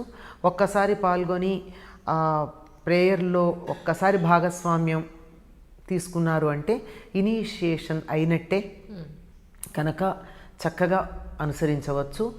ఈ సంస్థకి సంబంధించినటువంటి శాఖలు ప్రపంచవ్యాప్తంగా అనేక దేశాలలో ఉన్నాయి. ఇన్ని ఒక 67-68 పైనే ఉన్నాయి. నేను సరిగ్గా లెక్క చెప్పలేను కానీ చాలా దేశాల్లో ఉన్నాయి. ప్రతి సంవత్సరం ఆయా దేశాల్లో కూడా ఏదో ఒక సందర్భంలో ఈ సమావేశాలు ఏర్పాటు చేయడం, ఇక్కడ ఉన్నటువంటి సభ్యులు కొంతమంది వెళ్ళి అక్కడ పాల్గొంటూ ఉండడం, ఇక్కడ జరిగే సమావేశాలకు వాళ్ళు వస్తూ ఉండడం జరుగుతుంది. ఇందులో ఎక్కడా కూడా డబ్బు ప్రసక్తి లేదు. డబ్బు ఎక్కడుందో అక్కడ ఆధ్యాత్మికత తప్పుకుంటుంది అని మా గురువుగారు చెప్పినటువంటి మాట. ఈ కార్యక్రమాలన్నీ చాలా ఘనంగా జరుగుతాయి. ఎంత బాగా జరుగుతాయంటే ఒక బాగా ధనవంతుల ఇంట్లో పెళ్లి జరిగితే ఎలా జరుగుతాయో అలా జరుగుతాయి. మరి ఎట్లా జరుగుతాయంటే ఆ జరగవలసినటువంటి సమయం వచ్చింది, జరగవలసినటువంటి కార్యం జరుగుతోంది కనుక వనరులు వాటంతట అప్రయత్నంగా సమకూడతాయి. దీన్ని సేకరించడం కానీ మిగుల్చుకోవడం కానీ పంచుకోవడాలు కానీ ఉండవు. అంత బాగా జరుగుతుంది. ఓకే, ఎక్కడండి ఇదంతా జరిగేది? ఎక్కడ జరుగుతూ ఉంటుంది? కేంద్రమేమో అసలు ప్రధాన కేంద్రం విశాఖపట్నంలో ఉన్నది. ప్రతి నగరంలోనూ కూడా దీనికి సంబంధించిన కేంద్రాలు ఉన్నాయి. ఈ ఊళ్ళో కూడా ఉన్నాయమ్మా. మొట్టమొదట గుడిమల్కాపూర్లో జగన్మోహన్ రావు గారు అనేటటువంటి ఆయన మాస్టర్ గారికి చాలా ఆత్మీయమైనటువంటి శిష్యులు ఒక 5గురు ఉండేవారు. ఆయన గుంటూరులో ట్యూటర్గా పనిచేసే రోజుల్లో ఆయన విద్యార్థులుగా ఉండి చాలా ఆత్మీయమై ఆయన మార్గాన్ని తూచా తప్పకుండా ఎట్లా అంటే అట్లా, అసలు మనం ఏమంటాం రిచువలిస్టిక్ అంటామే, అట్లా పాటించేటటువంటి వాళ్ళు. ఇంకా ఇలా గీత గీసి ఈ కొండ మించి నువ్వు దూకు అంటే ఎప్పుడు అని అడగరు. దూకు అన్నారు కదా దూకేస్తారు. అట్లా దూకేవాళ్ళు. అట్లాంటి వాళ్ళలో జగన్మోహన్ రావు గారు ఎల్ఐసిలో పనిచేసేవారు. ఆయన గుడిమల్కాపూర్లో ఉండి అక్కడ ఆ ప్రాంతమంతా చాలా అద్భుతంగా ఆధ్యాత్మిక తరంగాలతో నిండిపోయేటట్టుగా చేశారు. అక్కడ జరుగుతూ ఉంటుంది. ఇది ఈ కేంద్రంలో ఇక్కడ నివాసం ఉండే వాళ్ళ సంఖ్య సరిపోయి ఇంకా చోటు చాలా. మళ్ళీ కొత్త వాళ్ళు వస్తూ ఉంటారు కదా. ఇప్పుడు ఒక ఆయన ఉన్నారు, ఆయనకి 3-4 పిల్లలు ఉంటారు. ఒక ఇంట్లో 4 పిల్లలు 3 పిల్లలు ఉండలేరు కదా. వాళ్ళు మళ్ళీ వెళ్ళే ఇల్లు కట్టుకుంటారంటే వీళ్ళందరూ కలిసి, పిల్లలందరూ కలిసి ఇక్కడ దివ్యకళాంజలి అని చెప్పి బోయిన్పల్లిలో ఒక అద్భుతమైనటువంటి గ్రూప్ లివింగ్ కాన్సెప్ట్తో ఒక కాంప్లెక్స్ కట్టుకున్నారు. అంటే అందరూ ఈ భావనలో ఉన్నవాళ్లే. ఒక పెద్ద కాంప్లెక్స్, పైన ప్రేయర్ హాలు, కింద సెల్లారంతా అయితే పార్కింగు, లేకపోతే ఇలాంటి సామూహిక కార్యక్రమాలు చేసుకుంటే ఉండేది. అందరూ ఈ భావంతో ఉన్నవాళ్ళే. అంటే హైదరాబాద్ ఒకటే నేను మీకు ఇలా చెప్తున్నా. ఇట్లా అనేకం ఉన్నాయి. ఇంకా చిన్న చాలా సెంటర్స్ ఉన్నాయి. కానీ అందరూ కోఆర్డినేట్ అవుతూ ఉంటాం. దేనికది విడిగా ఏం కాదు, అందరికీ కోఆర్డినేషనే. అలాంటిది ప్రతి విజయవాడలో ఉంది, బందర్లో ఉంది, వరంగల్లో ఉంది, కాకినాడలో ఉంది, శ్రీకాకుళంలో ఉంది, ఖరగ్పూర్లో ఉంది, లేని ప్రదేశం లేదమ్మా. అన్ని ప్రాంతాల్లో బెంగుళూరులో చాలా పెద్ద కేంద్రం, తపోవన్ అనేటువంటి మాస్టర్స్ తపోవన్ అన్న పేరుతో బెంగళూరులో చాలా పెద్ద, అది కూడా గ్రూప్ లివింగ్. అందరూ ఇదే భావజాలం కలిగినటువంటి వాళ్ళు ఒక స్థలం తీసుకుని ఎవరికి ఇల్లు వాళ్ళు కట్టుకుని కామన్ ప్లేస్ ఫర్ ప్రేయర్. ఇది ప్రతిరోజు ఎవరో ఒకళ్ళు చేస్తారు, నేనే చేయాలి నువ్వే చేయాలని లేదు. అక్కడ ఉన్నటువంటి అక్కడ హాయిగా నచ్చినటువంటి దైవాన్ని పెట్టుకోవచ్చు, పూజ చేసుకోవచ్చు, ఏదన్నా ఫంక్షన్స్ అన్నీ చేసుకోవచ్చు. ఈ రకంగా గ్రూప్ లివింగ్ అనేటటువంటిది ఏదైతే ఒకప్పుడు సత్రయాగాలన్న పేరుతో ఋషులు చేసేవారో అటువంటి జీవన విధానం అభ్యాసం చేయించడానికి గురువుగారు చేసిందమ్మా. అన్ని చోట్ల ఉన్నాయి. అయితే ఇప్పుడు ఎవరైనా కొత్తగా గనక అందులో జాయిన్ అవ్వాలి అని అంటే దానికి ప్రాసెస్ ఏంటమ్మా యాక్చువల్గా? ఇక్కడ ప్రతిరోజు గుడిమల్కాపూర్లోనే నేను చెప్పాను కదా, ఈ జగన్మోహన్ రావు గారి అబ్బాయి రమణ అని చెప్పి అతను ఆ కేంద్రాన్ని కంటిన్యూ చేస్తున్నాడు. ఆయన శరీరం తను చేయాల్సిన పని అయిపోయింది, ఇంకా బెటర్ వర్క్ కోసం బెటర్ జన్మకి వెళ్ళిపోయారు వాళ్ళు, అంతే. అక్కడికి వెళ్ళొచ్చు. రోజు ఉదయం సాయంకాలం 6 గంటలకి ప్రేయర్ ఉంటుంది. ఆ ప్రేయర్లో పాల్గొంటే చాలు. లేదు నేను ఇవాళ నుంచి వస్తానని చెప్పచ్చు, లేదంటే సామూహికంగా జరిగేటటువంటి ప్రార్థనలు ఉంటాయి మాకు. ఇక్కడ గురు పూర్ణిమకి చేస్తాం, ఆషాఢ పూర్ణిమకి. అట్లాగే మే కాల్డే అని చెప్పి మే 29ని చేస్తాం. అలాంటి వాటిల్లో సామూహికంగా ఉన్న వాటిల్లో దేనిలో ఒక్కసారి పాల్గొనొచ్చు, మీరు ఇంట్లో చూసుకోవచ్చు, లేదా 1-2 రోజులు వరుసగా వెళ్ళి ఉంటే చాలు. ఇదేమీ పెద్ద రహస్యమైనటువంటి విషయం కాదు, కానీ రహస్యమైనటువంటి పని జరుగుతుంది దానివల్ల. ఓకే, అంటే పైకి ఏం కనపడదు, అవును, జస్ట్ చాలా సులువైన యావత్ ప్రపంచంలోనూ అందరూ చేసుకోదగినటువంటి సమానమైనటువంటి యూనివర్సల్ ప్రేయర్. అంటే మీరు బేసిక్గా అంటే తల్లిదండ్రులు, మీరు పుట్టింది, మీ చదువు ఇదంతా ఎక్కడ జరిగిందండి? అంటే టోటల్గా మీ కుటుంబ నేపథ్యం. నేను కృష్ణా జిల్లా తాడంకిలో పుట్టానండి. మా నాన్నగారు, మా తాతగారు, మా ఇద్దరు తాతగారులు కూడా ఉపాధ్యాయులే. మా అమ్మ నాన్నగారు టీచరు, మా నాన్నగారు టీచరు. మా నాన్నగారు తాడంకి హై స్కూల్లో టీచర్గా పనిచేసేవారు, నందివాడ వెంకట సుబ్బారావు గారు అని. ఆ తర్వాత మా నాన్నగారు నందివాడ వెంకట సీతారామారావు గారు, ఆయన కూడా BA BEd చేసి టీచరు. కొంతకాలం గోదావరి జిల్లాలో చేసి తర్వాత మళ్ళీ మా తాడంకి హై స్కూల్కే వచ్చారు. మా తమ్ముడు కూడా టీచరే, వాడు కూడా అదే స్కూల్లో పనిచేశాడు. ఓకే, మా తాతగారు, మా నాన్నగారు, మా తమ్ముడు ముగ్గురు కూడా ఆ స్కూల్లో పనిచేశారు. నేను అప్పుడప్పుడు స్కూల్కి అదే స్కూల్లో చదువుకున్నాను. ఆ స్కూల్కి వెళ్ళినప్పుడంతా ఉపాధ్యాయులను కలవడం, ఆ స్కూల్కి ఏదో డెవలప్మెంట్కి మా పాత విద్యార్థులు అందరూ కొంత చేయాలని అనుకోవడం, ఇలాంటివన్నీ జరుగుతూ ఉంటాయన్నమాట. మా అమ్మగారు కూడా 5వ తరగతి వరకు స్కూల్లో చదువుకున్నారు, ఎలిమెంటరీ స్కూల్. ఆవిడ పోతార్లంక వాళ్ళది. మా అమ్మమ్మ గారికి చదువు మీద చాలా ఇష్టం. ఆవిడ అక్షరం ముక్క రాయలేరు, కానీ భారత భాగవతాలు, రామాయణాలు మధ్యాహ్నం పూట కూర్చుని పద్యాలండి, నేను చెప్పేది వచనం కాదు, ఇప్పుడు వచనాలు వచ్చాయి, అప్పుడు పద్యాలు కదా. పోతన భాగవతం కానీ రామాయణం కానీ, రామాయణం సంస్కృతంలో ఉన్నదానికి తెలుగు అనువాదాలు వచ్చాయి ఆ రోజుల్లో. అది కానీ భారతం కానీ, కవిత్రయ భారతం కానీ మధ్యాహ్నం పూట ప్రతిరోజు చదివి అందరికీ వినిపించేవారు. నేను తాడంకి హై స్కూల్లో చదువుకున్నాక మాకు అది హయ్యర్ సెకండరీ అంటే ఇంటర్మీడియట్తో సమానం, 7th ఫామ్ పూర్తయిన తర్వాత నేను బయటికి వచ్చి చదువుకోవాలి అంటే మా నాన్నగారు కొద్దిగా వెనకాడారు. ఎందుకంటే ఎక్కడ ఉంటారు, విజయవాడ వెళ్ళి చదువుకోవాలి, ఎక్కడ ఉండాలి, హాస్టల్లో పెట్టడానికి భయం ఆ రోజుల్లో, పైగా ఖర్చు కూడా కష్టమే. నేను పెద్దదాన్ని, ఇంకా నా తర్వాత 3 చెల్లెళ్ళు 2 తమ్ముళ్ళు ఉన్నారు. పైగానేమో ఇంట్లో మా తాతగారి తాలూకు కుటుంబాలు చాలా పెద్ద ఉన్న, అందరూ ఈ కుటుంబం మీద ఆధారపడిన వాళ్ళు. అంటే అందరూ బిలో మధ్యతరగతి కుటుంబ స్థాయిలో ఉన్నవాళ్ళు, దిగువ మధ్యతరగతి. మాది మధ్య తరగతి కుటుంబం. అంచేత ప్రతిదానికి ఇక్కడ ఆధారపడుతూ ఉండడం. మా ఇంట్లో ఎప్పుడూ మా కుటుంబ సభ్యులు మాత్రమే భోజనం చేసిన రోజు చాలా తక్కువ, ఎప్పుడు ఎవరో ఒకళ్ళు ఉంటూ ఉంటారు. అటువంటి సందర్భంలో ఈయన ప్రత్యేకంగా నాకు పెద్దగా ఫీజులు కట్టి హాస్టల్లో పెట్టి చదివించటం అన్నది తలకి మించిన బరువే నాన్నకి. అటువంటి సందర్భంలో మా అమ్మమ్మ గారు ఆవిడ అల్లుడితో ఎప్పుడు మాట్లాడారు గారు. ఆ రోజులు మర్యాదలు అట్లా ఉండేవి కదా. వంటింట్లో తలుపు చాటున నిలబడి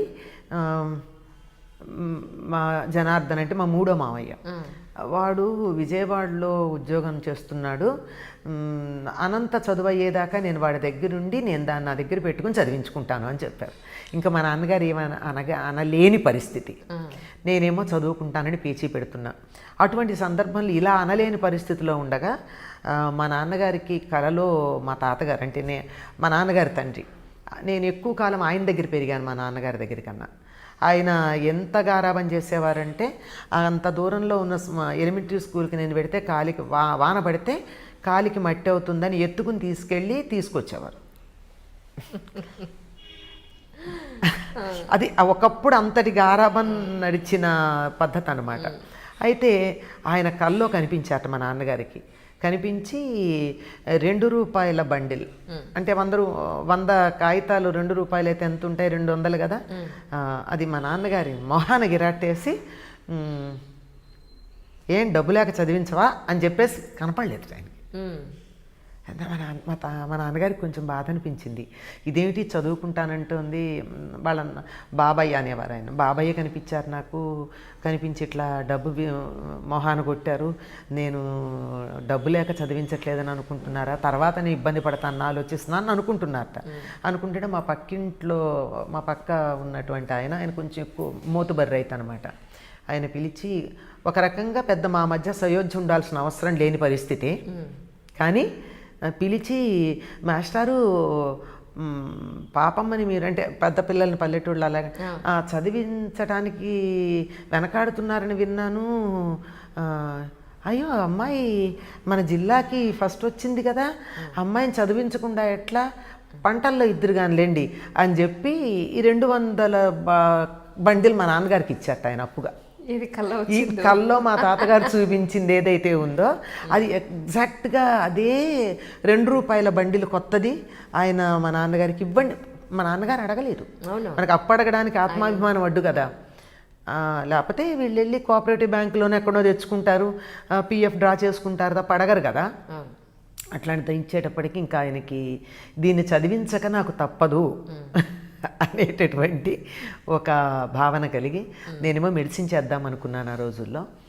అదైతే నేను చదివించలేనమ్మా, నిన్ను డిగ్రీ చదివిస్తాను, నువ్వు డిగ్రీ అయ్యాక ఎట్టి పరిస్థితుల్లో నువ్వు బీఈడీ ట్రైనింగ్ చేయాలి అన్నారు. అని ఇంకా నాకేవో కొన్ని కండిషన్స్ పెట్టారు. నన్ను ఎక్కువ డబ్బు అడగకూడదు, బట్టలు అంతే కదండి, ఇంట్లో ఇంతమంది ఉన్నారు, నేను మాత్రం చూస్తే ఎట్లా అడుగుతాను అని, అంటే అన్నిటికీ ఒప్పుకుంటాను, మళ్ళీ బీఈడీనే చేసి టీచర్ అవ్వమంటే మాత్రం అది ఆలోచిస్తాను అని చెప్పా. ఎందుకంటే బీఎస్సీ చేస్తే మెడిసిన్లో సెకండ్ ఇయర్లో చేరొచ్చు అని ఒక ఆప్షన్ ఉండేది. అప్పటికన్నా అట్లా చేద్దాం అని కోరిక అనమాట. అట్లా చేరాను. తర్వాత అది వీలు పడలేదు కాదు, నాకే అనిపించింది దానికన్నా నేను ఇది లిటరేచర్ నాకు చాలా సూటబుల్ అనిపించింది. మ్యాథమెటిక్స్ మీద చాలా ఇంట్రెస్ట్ ఉండేది. అప్పట్లో మ్యారిస్టెల్లా కాలేజ్లో మ్యాథమెటిక్స్ డిగ్రీ గ్రూప్ లేదు, ఇంటర్ వరకే ఉంది. సో దానివల్ల ఇది సైన్స్ చేసుకుని నెమ్మదిగా ఇలా. మరి డాక్టరేట్ ఎలా వచ్చింది మీకు? ఆ తర్వాత ఎంఏ అయ్యాక డాక్టరేట్ చేస్తానంటే నేను ఒప్పుకోను, ఇంతవరకు నీ ఇష్ట ప్రకారం చదివించాను, నువ్వు బీఈడీ కాదు ఎంఏ చేస్తానన్నా ఒప్పుకున్నాను, డాక్టరేట్ అయితే అంతకన్నా పెద్ద క్వాలిఫికేషన్ ఉన్నవాడిని నేను తీసుకురావాలి, నా వల్ల కాదు అని చెప్పి అంటే సరే ఉద్యోగంలో చేస్తూ నేను అసలు పెళ్లి చేసుకుంటే కదా నువ్వు నాకు ఎక్కువ భర్తను తీసుకురావాలి అని అప్పట్లో ఒక ఇది ఉండేది. ఐఏఎస్ ఐపీఎస్ చేసిన వాళ్ళు కొంతకాలం పెళ్లి చేసుకోకూడదన్న నియమం ఏదో ఉందని విన్నాను నేను. అందుకని ఐఏఎస్ పరీక్షలు రాశాను, థియరీలో క్వాలిఫై అయ్యాను. బట్ డెస్క్ వర్క్ నా వల్ల కాదమ్మా, నాకు తెలుసు ఆ సంగతి. I can't sit and do the desk work and I will be a very bad administrator. ఎందుకంటే స్ట్రైట్ ఫార్వర్డ్గా ఉండేవాళ్ళు, కొంచెం లౌక్యం ఉపయోగించండి, స్ట్రైట్ ఫార్వర్డ్గా ఉండేవాళ్ళు వ్యవహారాలు నడపలేరు. అబద్ధం ఆడక్కర్లేదు కానీ కాస్త విషయాన్ని కొద్దిగా జాగ్రత్తగా చెప్పాలి. మనకేమో ముక్కు సూటిగా చెప్పడం అలవాటు. సో ఇది మన వల్ల కాదని ఊరికే సరదాగా అట్లా రాసి క్వాలిఫై అయ్యాం అనిపించుకుని, తెలుగు చేసిన వాళ్ళు ఐఏఎస్ అవరు అని ఆ రోజుల్లో ఎవరో వెక్కిరించడం, నాన్నగారేమో పెళ్లి చేస్తాననడం, ఈ రెండింటి మధ్య ఎందుకు వచ్చిందిలే అని చెప్పి అప్పుడు రాసి క్వాలిఫై అయ్యి కూడా I continue to be in my teaching profession. I love teaching, that's all. ఈనాటికి కూడా నేను మానలేను. నా వృత్తి ప్రవృత్తి కూడా టీచింగే. అదే. సో ఈ డాక్టరేట్ తర్వాత ఎప్పుడు చేశానంటే మ్యారేజ్ అయ్యాక చేసుకున్నాను. ఓహో, ఓకే ఓకే. మ్యారేజ్ విషయంలో కూడా ఇంకా తప్పని పరిస్థితుల్లో మా నాన్నగారు పంతం పట్టారు, నీకు చేస్తే తప్ప చెల్లెళ్ళకి చేయనని. ఇంకా అట్లాంటప్పుడు వాళ్ళకి నేను అడ్డు కాకూడదు అన్న భావంతో కనీసం పెళ్ళికొడుకు ఎవరు అన్నది కూడా నేను గమనించుకోలేదు. సరే మీ ఇష్టం అన్నా. ఇందుకు పెళ్లి చేసుకున్న తర్వాత నచ్చారా లేదా ఆయన మీద? నచ్చారు. ఇంకోటి, ఎందుకంటే నేను ఏది చేసినా ఏ క్షణానైతే నేను మా గురువు గారికి నేను ఆయన దగ్గర ఆయన గురువుగా అంగీకరించానో ఆ క్షణం నుంచి నేను పెద్దగా నా భవిష్యత్తు గురించి ఆలోచనలు నేను చేయలేదు. అప్పటికి ఇప్పటికీ కూడా వాళ్ళు మన గురించి వాళ్ళ పని మనం చేస్తున్నప్పుడు మన మంచి చెడులు వాళ్ళు చూసుకుంటారు అనేటటువంటి విశ్వాసం. అందుకే ఇప్పటికీ నాకు ఏదైనా ఇప్పుడు సమస్య కూడా లేదు, కానీ ఎప్పుడన్నా చిన్నతనంలో ఒక రకంగా ఇన్ని మాటలన్నా మనసులో అప్పుడప్పుడు తేలికొండి బుద్ధి బయటకు వస్తుంది కదా. ఆయనకి అంత సబ్మిట్ చేసుకున్నానని అంటున్నా మధ్యలో నా సొంత పెత్తనం బయటకు వస్తూనే ఉంటుంది. రాలేదు అని చెప్పడం అబద్ధం. కనుక అలా వచ్చినప్పుడు ఏదన్నా వస్తే కూడా ఆయనతో ఒక్కళ్ళతోనే దెబ్బలాడాను. నేను ఎవ్వరితోనే ఎప్పుడు దెబ్బలాడలా. నాకెందుకు ఇట్లా చేశారు, నేను మీకు మీ చేతుల్లో నా భవిష్యత్తు పెట్టినప్పుడు నాకు ఇబ్బంది ఎందుకు కలిగించారని ఆయన్ని అడిగాను తప్ప ఇంకెవరిని అడగల. నేను ఇంకెవరిని అడగలేదు, అడగను కూడా. అడగాల్సిన అవసరం లేదు. ఎందుకంటే my responsibility is his, not anybody else. So సంబంధాలు వచ్చినప్పుడు మా నాన్నగారు నచ్చినవేవో చెప్తా ఆయనకి పంపించుకో, ఆయన ఓకే అంటే ఓకే అన్నాను, దీన్ని ఓకే అన్నారు, అంతే. తర్వాత నో రిగ్రెట్స్. సో ముగ్గురు అమ్మాయిలు. నిజంగా అబ్బాయిలు లేరనే లోటు మీకు అనిపించింది? ఒకటి రెండు సందర్భాలు అనిపించిందమ్మా. అనిపించలేదని చెప్పడం తప్పు. ఎందుకు అనిపించింది అంటే అందరూ అయ్యో కొడుకులేరా అంటే అదేదో లోటా అన్న ఫీలింగ్ వచ్చి ఆ క్షణాన్ని అనిపించింది. చాలా అలా బంధువుల్లో అలా అన్న సందర్భాల్లో అనిపించింది తప్ప నిజంగా ఆలోచిస్తే ఆధ్యాత్మికంగా ఆలోచించినా, సామాజికంగా ఆలోచించినా, మరి ఏ కోణంలో ఆలోచించినా అబ్బాయిలు లేకపోవడం అన్నది లోటుగా నేను కానీ తను కానీ మేమిద్దరం ఎప్పుడు అనుకోలేదు. మా ఇద్దరికీ అటువంటి భావన లేదు. కానీ బాధపడిన సందర్భాలు ఉన్నాయి అన్నది, మగపిల్లల తల్లులకే మేము తాంబూలం ఇస్తాం, ఈ ఛానల్ ఎప్పుడన్నా ఇది వాళ్ళు చూస్తే మా బంధువుల్లో వాళ్ళు గుచ్చుకుంటే గుచ్చుకోవచ్చు కూడా, ఓ మగపిల్లలు లేరా నువ్వు రామా ముందుకి అని చెప్పి అవతల వాళ్ళని ముందుకు పిలవడం. తాంబూలం ఇవ్వడానికి అలా కూడా ఉంటుంది. అలా ఉంది కొన్ని సందర్భాల్లో, మనకి తెలియదు. నాకు తెలిసి ఏ పురాణంలోనూ ఏ శాస్త్రంలోనూ నేను చదివిన చదువులో ఎక్కడా లేదు. మరి ఏ చదువులో నేను చదివిన వరకు లేదు. నాకు తెలియనిది అంటే నేనే సర్వజ్ఞురాలని అనను, అంతకన్నా పైన చదివిన వాళ్ళు ఎవరైనా ఉంటే ఉండుండొచ్చు, వాళ్ళకు ఉందేమో. అసలు అమ్మాయి పుట్టడం అబ్బాయి పుట్టడం అనేది ఆ ఆప్షనే విమెన్ బాడీలో లేదు. అది లేదు, దానికి మనమేం చేస్తాము? ఇక రాసి పెట్టలేదు వేరే సంగతి, ఆప్షనే లేదు కదా మనకి. పాపం ఆ విషయంలో తన వైపు నుంచి ఎప్పుడూ లేదు. మేబీ మై ఫాల్ట్ అని కూడా ఒకటి రెండు సార్లు వాళ్ళ అమ్మగారితో, పాపం ఆవిడ కూడా పెద్దగా, మా అత్తగారు కూడా ఏమనలేదండి నాకు ఈ విషయంలో. ఆవిడ షీఈస్ వెరీ వెరీ అడ్వాన్స్డ్. ఈ కాలంలో ఉండాల్సిన మనిషి ఆవిడ. ఆ కాలంలో ఉండిపోయారు కానీ అనవసరంగా ఈ కాలంలో ఉండాల్సినటువంటి అంత ప్రోగ్రెసివ్ థింకింగ్ ఉన్న అప్డేట్ అనుకుంటే మీకన్నా అప్డేట్ మీ అత్తగారు చాలా. మా వాళ్ళ ఇంట్లో అందరూ మా అత్తగారిని ఆ రోజుల్లో జోక్ చేశారు, మోడర్న్ అత్తగారు అనేవారు. అంటే ఆవిడ అట్లా ఛాందస్ భావాలతో ఉన్న ఆవిడ కాదు, కొన్ని పట్టింపులు ఉంటాయి. ఎవరికుండో ఎంత చదువుకున్న వాళ్ళకి సైంటిస్టులకే కొన్ని పట్టింపులు ఉంటాయి. అట్లాంటి వాటిని మనం అర్థం చేసుకుంటే చాలు. కానీ ఆవిడ అసలు ఎటువంటి మూర్ఖత్వం కానీ మూఢాచారం కానీ గుడ్డి నమ్మకాలు కానీ లేని మనిషి అండి మా అత్తగారు. మళ్ళీ ఇంట్లో చాలా సంప్రదాయం, మడి, ఆచారం, పూజ ఉంటాయి. అవన్నీ కూడా సైంటిఫిక్గానే చాలా జాగ్రత్తగానే చేశారు. అంచేత నాకు అట్నించేటువంటి ప్రాబ్లం లేదు. ఈ బంధువర్గంలోనే ఎప్పుడన్నా కొద్దిగా అలా అనిపించినా ఆ క్షణాన 1-2 క్షణాలు అనిపించలేదు అంటే అబద్ధం. కానీ ఈ మరుక్షణం ఒక 5-6 నిమిషాల తర్వాత ఐ నెవర్ ఫెల్ట్ ఇట్. ఇప్పుడు ఎలా ఉందంటే మాకు నా 3 అమ్మాయిలకి కలిపి 4 కొడుకులు. చిన్నమ్మాయికి సెకండ్ టైం ప్రెగ్నెన్సీ వచ్చినప్పుడు అందరూ పెద్ద పిల్లలు ఇద్దరు కూడా ఆడపిల్లని కంటేనే నీ మొహం చూస్తాను, లేకపోతే మగపిల్లాడైతే మేము చూడం పో అన్న స్థితికి వచ్చారు. అంటే ఆడపిల్లలు కావాలని అఫ్కోర్స్ అది ఆడపిల్ల పుట్టిందనుకోండి చెప్తున్నాను. అట్లా ఒక వెరైటీ కావాలనిపించటం ఉంటుంది అంతే తప్ప అంతకన్నా తీవ్రంగా లేదు, ఉండాల్సిన అవసరం కూడా లేదు. What I feel personally. 3 అమ్మాయిలు ఇప్పుడు ఏం చేస్తున్నారండి? పెళ్ళిళ్ళు అయిపోయినాయండి. పెద్దమ్మాయి ఆండ్రాయిడ్ అట్ సంథింగ్ అదేదో ఉంది ఆ కంపెనీలో, అంతకుముందు ఎంఫినోలో చేసేది స్టార్టప్ కంపెనీలో, తర్వాత ఈ కంపెనీలో చేస్తుంది. She's well off global talent search. Okay, right. రెండో అమ్మాయి దానికి పెద్ద కొడుకు BBA సెకండ్ ఇయర్ చదువుతున్నాడు, పెద్దమ్మాయి పెద్ద కొడుకు. చిన్నవాడు సెకండ్ క్లాస్, కొంచెం ఏజ్ గ్యాప్. రెండో అమ్మాయి స్పీచ్ పెథాలజీ అండ్ ఆడియాలజీ చేసింది. కొంతకాలం క్లినికల్ అసిస్టెంట్గా చేసింది. తర్వాత during pregnancy mentally handicap children చూడడం వద్దు అని అనుకుని మానేసి ఇంకా దర్శా దూరం అయిపోయింది దానికి. తను రేడియో జాకీగా చేసింది. పేరండి రాధాకృష్ణవేణి, ఆర్జే రాధా అన్న పేరుతో షీఈస్ నోన్. తర్వాత ఇంటీరియర్ గార్డెనింగ్ అని, ఫ్లీ మార్కెట్ అని, బ్యాక్ యార్డ్ క్లబ్ అని చెప్పి ఈ దీంట్లో పెట్టుకుని మన బిర్లా ప్లానిటోరియం దాన్ని మళ్ళీ రివైటలైజేషన్ ఏదో ప్రోగ్రామ్ దానికి కొంత హెల్ప్ చేసి అట్లా she's multi various interior gardening అని. ఇప్పుడు ఒక film production, short film production దానికి she's content provider and she takes up all the responsibility there. Blue whale or something like that ఏదో ఉంది, అది దాంట్లో చేస్తూ ఉంటుంది. తను LNRలో చేసినప్పుడు గాడ్ అని ఒక షార్ట్ ఫిల్మ్ తీసింది. That was very popular and one of the best ప్రొడక్షన్స్గా వచ్చింది.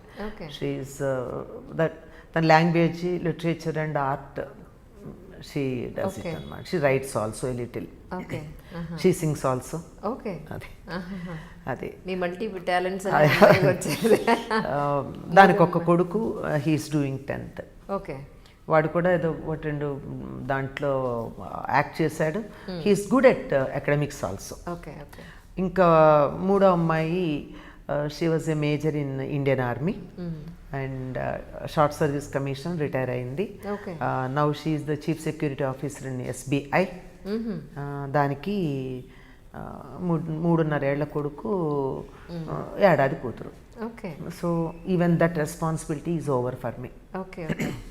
ఈ మూడో అమ్మాయి అసలు ఈ ఫీల్డ్లోకి వెళ్ళడానికి కారణం ఏంటి? ఏదైనా పర్టికులర్ రీజన్ ఉందా మీకు?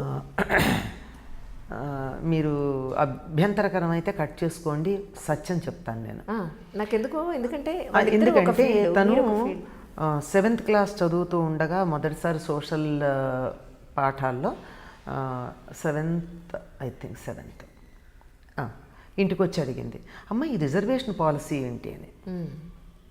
అవునమ్మా ఉంది, మనం ఏం చేస్తాం, ఉంది. అవును, ఉంది, దానికి యూ కాంట్ డూ ఎనీథింగ్. అవును. అయితే నేను 99% మార్క్స్ వచ్చి నేను 36 మార్క్స్ వచ్చినటువంటి వ్యక్తి పక్కపక్కనే కూర్చుని ఒకే శాలరీకి ఉద్యోగం చేయాలని అడిగింది. నేనేం చెప్పగలనండి?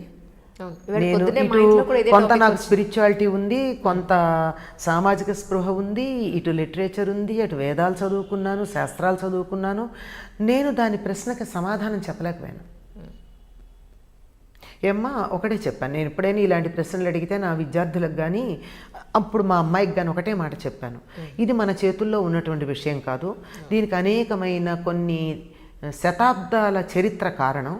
దాన్ని మనము సరిచేసి ఈ విషయాన్ని కూడా సరిచేయవలసిన బాధ్యత మన మీద ఉంది. మీరెవరన్నా ఎడ్యుకేషన్ డిపార్ట్మెంట్కి సెక్రటరీస్ కానీ గవర్నమెంట్కి చీఫ్ సెక్రటరీ కానీ అయ్యే స్టేజ్లో ఉండి అక్కడ మీరు మార్పులు తీసుకురండి, మీ మనసులో ఆలోచన ఉంటే. నా చేతుల్లో లేదు అమలు జరపటం తప్ప అని నేను చెప్పాను. ఆ లెవెల్లో కదా జరగాలి. మీకు ఎవరికైనా ఉద్దేశం ఉంటే ఆ లెవెల్కి వెళ్ళండి దీని మీద ఫైట్ చేయాలనంటే. అంటే అప్పుడు ఇది లేని ఫీల్డ్ ఏదైనా ఉందా అని అడిగింది మా అమ్మాయి. 2 ఫీల్డ్స్లో నాకు తెలిసి లేదమ్మా. ఒకటి CAలో రిజర్వేషన్స్ లేవు, నీ ఎంత మార్కులు వస్తే అంత పాసే తప్ప ఎట్టి పరిస్థితుల్లో శాప్ అనేది ఈ మధ్య వచ్చింది, అప్పటికి అది ఇంకా నాకు తెలియదు. CAలో లేవు, ఆర్మీలో లేవు అన్న. Then she wanted to go to army. 7th క్లాస్లో she decided that she wants to go to army. అంటే అప్పుడు నేను చెప్పాను దానికి మ్యాథమెటిక్స్ ఇంట్రెస్ట్ లేదు. She wanted to do BA and do law. నువ్వు BA లా ఇవన్నీ చేస్తే నువ్వు మళ్ళీ మొత్తం మీద నువ్వు ఈ రిజర్వేషన్ పాలసీ మీద చాలా గొప్పగా ఫైట్ చేసి దాని మీద చాలా తిప్పలు పడాల్సిన అవసరం ఉంటుంది. సరే నీ ఇష్టం, నువ్వు చేస్తానంటే నేను కాదన్ను. కానీ if at all you want to go for army there are some options. నీకు ఇప్పటి నుంచి నువ్వు దానికి తగినట్టు ఫిజిక్స్ పెంచుకోవాలి, మెంటల్ కెపాసిటీ పెంచుకోవాలి, తర్వాత మ్యాథమెటిక్స్ చేయాలి నువ్వు. ఎందుకంటే MPCతో డిగ్రీ చేసిన ఇంజనీరింగ్ చేసిన ఒక 6 months ముందు అడ్వాన్స్డ్గా వాళ్ళకి అదేదో అక్రెడిట్ ఇస్తారు. తర్వాత after coming from the army you can establish your own unit or something. ఒక BA చేసి ఆర్మీకి వెళ్ళి 6 నెలలు బిహైండ్ ఉన్న, అదర్వైజ్ తను క్యాప్టెన్గానే రిటైర్ అయి ఉండేది. ఇప్పటికి కూడా క్యాప్టెన్ అనే అంటారు, కానీ ఈ 6 నెలల దానికి ఇది రావడం వల్ల she retired as N major. But 6 నెలలే ఆ పొజిషన్లో ఉన్నందువల్ల క్యాప్టెన్సీనే తన మీద కన్ఫర్ చేసి ఉంటుంది. కనుక ఇది ఉండదు. బయటకు వచ్చిన తర్వాత నువ్వు ఏ ఇండస్ట్రీను ఎస్టాబ్లిష్ చేసుకోవాలంటే నీకు ఒక టెక్నికల్ డిగ్రీ అవసరం. కనుక నువ్వు ఇంజనీరింగ్ చేస్తేనే నీ అప్లికేషన్ ఫామ్ మీద నేను సంతకం పెడతా ఆర్మీకి, లేకపోతే నేను పెట్టనని చెప్పాను. నీకు కావాల్సిన సమస్తం మేము సప్లై చేస్తాం. వాళ్ళ ఫాదర్కి కూడా చాలా ఇంట్రెస్టే. He never interfered in the careers of the children. మేమెవరు వాళ్ళకి ఎంకరేజ్ చేసాం కానీ మేము ఇంటర్ఫియర్ కాల. వాళ్ళు ఏం కావాలంటే అది మేము ఎంకరేజ్ చేసాం. We gave full support and help to them. So తను ఇది చేసింది కరాటేలో ఏదో ఆరెంజో గ్రీనో ఏదో బెల్ట్ తెచ్చుకుంది. మంచి స్పోర్ట్స్ పర్సన్.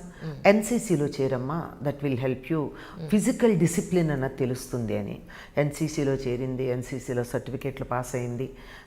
ఈ తర్వాత మ్యాథమెటిక్స్ మీద ఇంట్రెస్ట్ పెంచుకోవడానికి ఇంటర్మీడియట్ పుస్తకాలు చెప్పడం కాకుండా మ్యాథమెటిక్స్ థియరీ చెప్పే ఒక పెద్ద మనిషి దగ్గరికి నేను పంపించాను.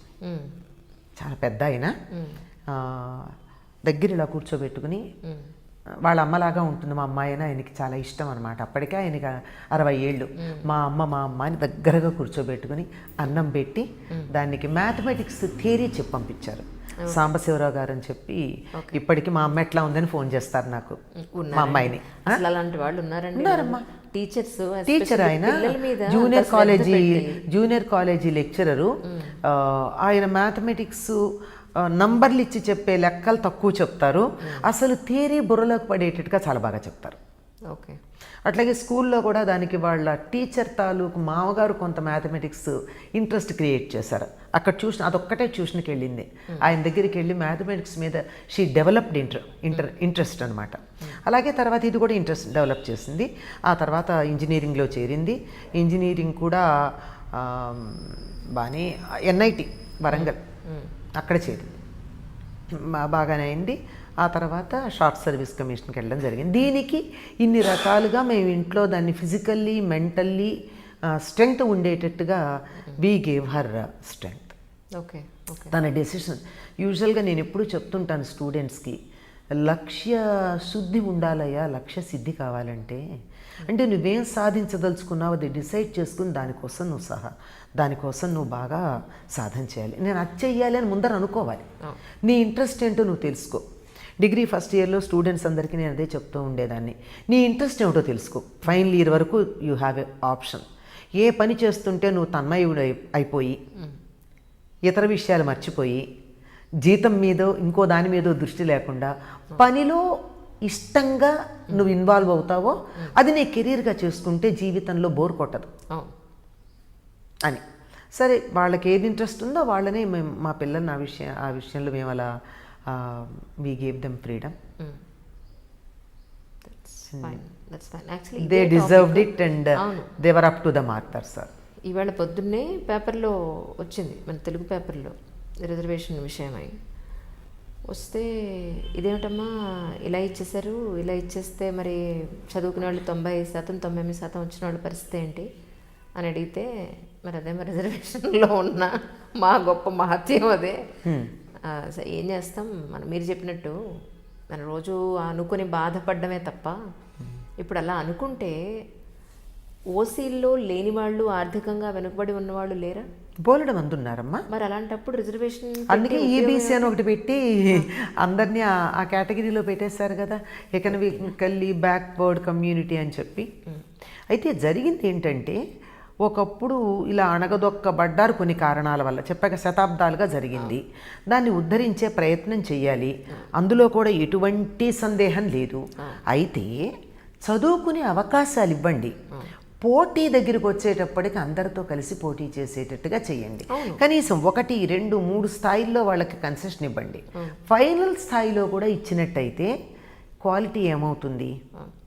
ఇప్పుడు ఇలాంటి డిజైన్ కలిగిన వాళ్ళు చాలామంది ఉంటున్నారు కదా, అది మనం ఒక్కరిని చెప్పేది కాదు. ప్రభుత్వ సిద్ధాంతాలకి మనం కొంచెం వ్యతిరేకంగా కనిపిస్తాము. ఎందుకంటే ప్రభుత్వాన్ని గౌరవించి చట్టాన్ని, సంవిధానాన్ని గౌరవించటం అనేది పిల్లలకి చెప్పాల్సిన పరిస్థితిలో ఉన్న మనం దానిని విమర్శించకూడదు. అంటే విమర్శించడం వేరు, తప్పు పట్టడం వేరు. తప్పు పట్టకూడదు, కానీ అందులో ఉన్నటువంటి మెరుగుపరిచేటట్టుగా కొన్ని మనం చెప్పవచ్చు. అటువంటిది ఏమిటంటే, వాళ్ళకి సమస్తమైన సౌకర్యాలు ఇవ్వండి, కానీ 90 మార్కులు తెచ్చుకునేటట్టుగా ప్రయత్నం చేయమనండి. 90 మార్కులు తెచ్చుకోవడానికి కావాల్సినటువంటి అన్ని సాయాలు చేయండి. రాత్రింబగళ్ళు చదివించండి, ఎక్స్ట్రా ట్యూషన్ పెట్టండి, ఎక్స్ట్రా వాళ్ళకి ఫుడ్ పెట్టండి, రకరకాల ఏర్పాట్లు చేయండి. కానీ ఏమీ లేనివాడు 90 మార్కులు తెచ్చుకుంటే వాడితో పాటు పోటీ పడేటట్టుగా వాడిని తయారు చేయండి కానీ బద్ధకస్తులుగా తయారు చేయొద్దు అన్నది మనం చెప్పాలి. అది మరి ఇది ఎవరికన్నా బాధ కలిగిస్తే నేను అనగలిగింది కాదు, కానీ నా కూతురు నన్ను అడిగిన ప్రశ్న కారణం ఇది నేను చెప్పాను. ఈరోజు అందరికీ ఉందమ్మా, ఈరోజు ఆ ప్రశ్న అందరిలోనూ ఉంది. అయితే రైట్, ఇప్పటి వరకు మీ స్వవిషయాల మీద అడిగాను. ఇప్పుడు ఏంటంటే జనరల్గా ప్రతి ఒక్కళ్ళ ఇళ్లలో కూడా కొన్ని సందేహాలు ఉంటూ ఉంటాయి. ఆ సందేహాలు ఈరోజు మీ ద్వారా నా సందేహాలతో సహా నివృత్తి చేసుకుందాం అనుకుంటున్నాను. చాలామంది ఇళ్లలో పూజ రూమ్ అనేది సపరేట్గా ఉండదు, ఎక్కడో ఒక, అంటే కష్టం కూడా కదమ్మా, చిన్న చిన్న ఇళ్ళు ఉంటే ఉండడం కూడా కష్టం.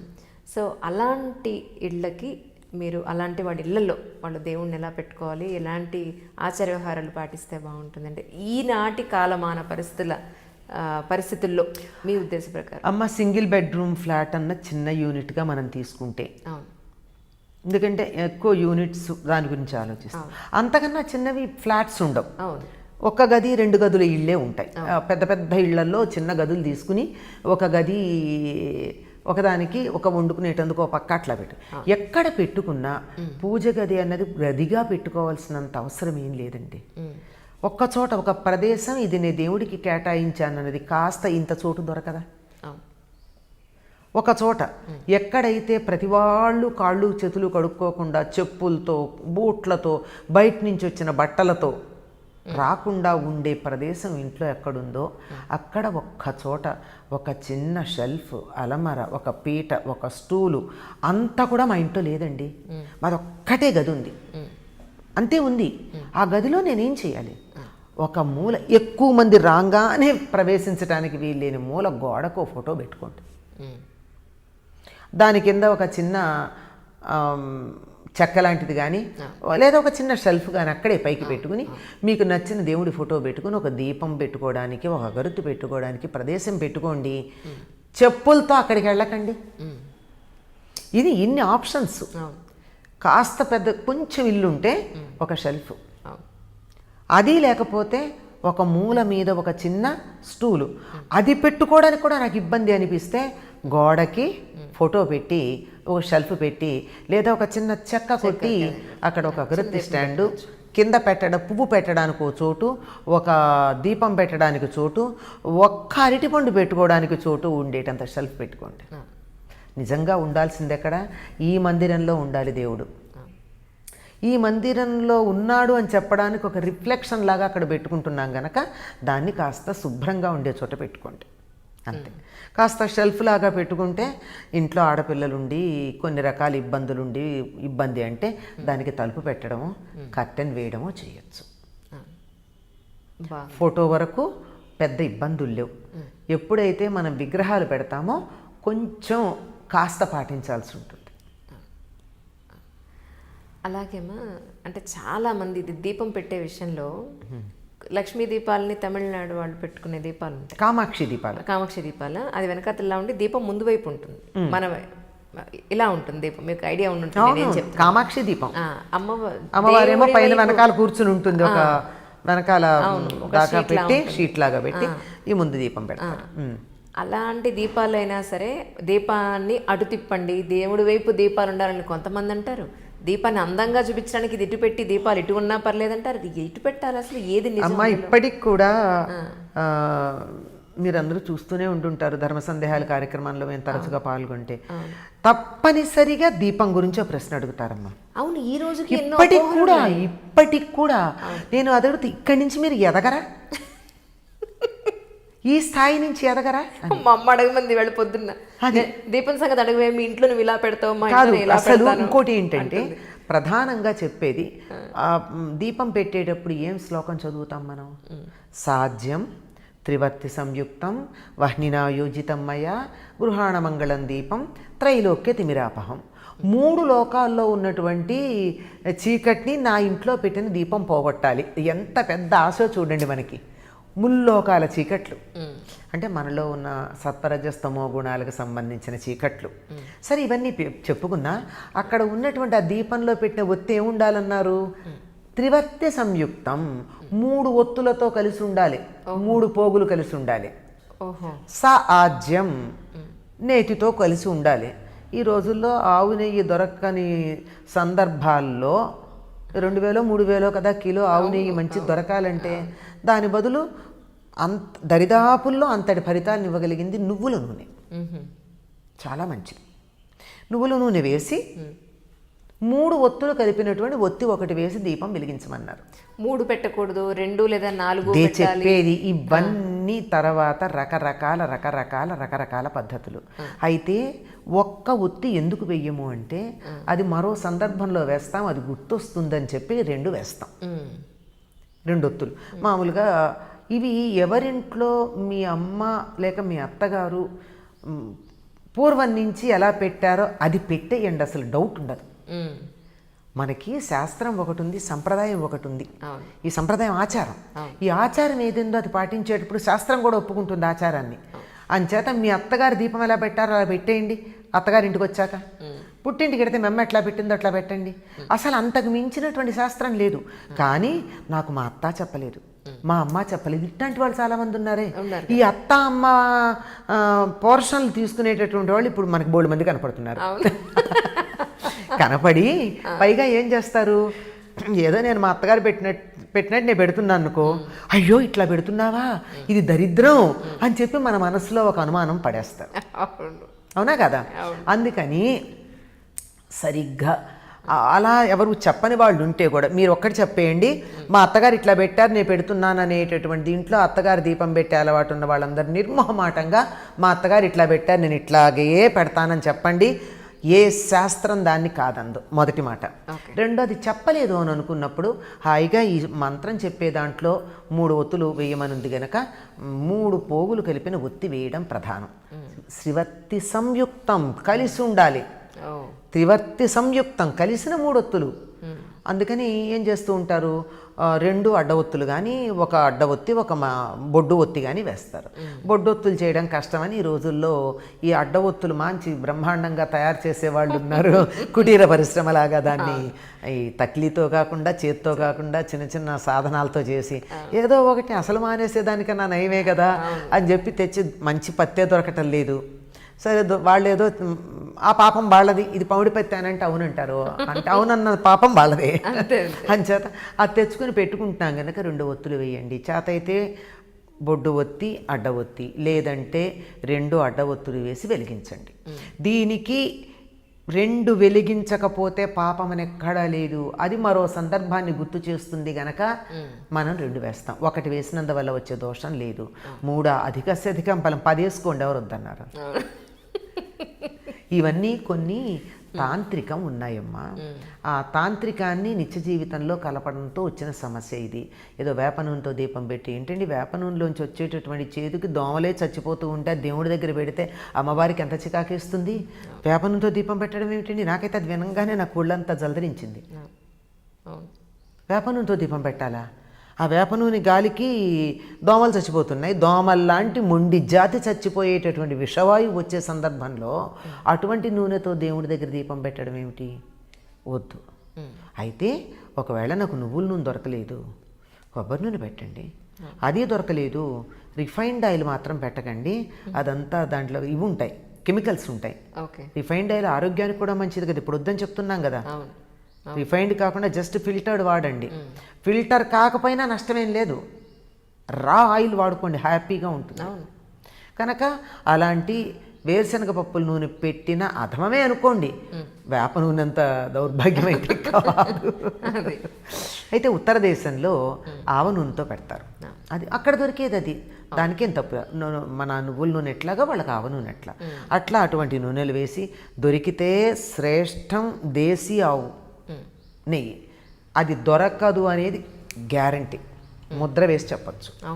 అది దొరికితే 2000 పైన ఉంది కిలో. మన ఇంట్లో పాడి ఉంటే తప్ప ఎక్కడ దొరికే అవకాశం లేదు అసలు. మా అమ్మగారు ఏం చేసేవారు, మా ఇంట్లో ఆవు పాడితే ఆవు వెన్న చాలా తక్కువ వస్తుంది, దాన్ని వెన్న నెయ్యి తీసి ఆ నెయ్యి ప్రత్యేకంగా ఎవ్వరికీ వేయకుండా కార్తీక మాసంలో దీపాలు కట్టేబెట్టి ఇంకెవరన్నా అడిగితే వాళ్ళకి మామూలు నెయ్యిలో ఈ కాస్త నెయ్యి వేసి చెప్పేవారు, ఇది వేసి దాన్ని శుద్ధి చేసి ఇచ్చాను, వాళ్ళు అడిగారు కదా అని చెప్పి అట్లా ఇచ్చేవాళ్ళు. ఇప్పుడు అలాంటి పరిస్థితి లేదు, చాలా తక్కువ నెయ్యి వస్తుంది ఆవు నెయ్యి. అందువల్ల అది దొరకదు కనుక హాయిగా మంచి నువ్వుల నూనెతో దీపం పెట్టుకోండి. ఈ మధ్యకాలంలో అది కూడా భయం వేస్తోంది, ఏదో 5 రకాల నూనెలు కలిపినది దీపారాధన, ప్రత్యేక నూనె అని చెప్పి 5, 6 ఏమౌట కలిపిన ఉంటున్నాయి. అది నూనె కొనాలి, దేవుడికి దీపం పెట్టడానికి నూనె కొనాలంటే భయం వేసేటటువంటి పరిస్థితి. మా ఆయిల్స్ గురించి చాలా మంచి వివరంగా చెప్పారు.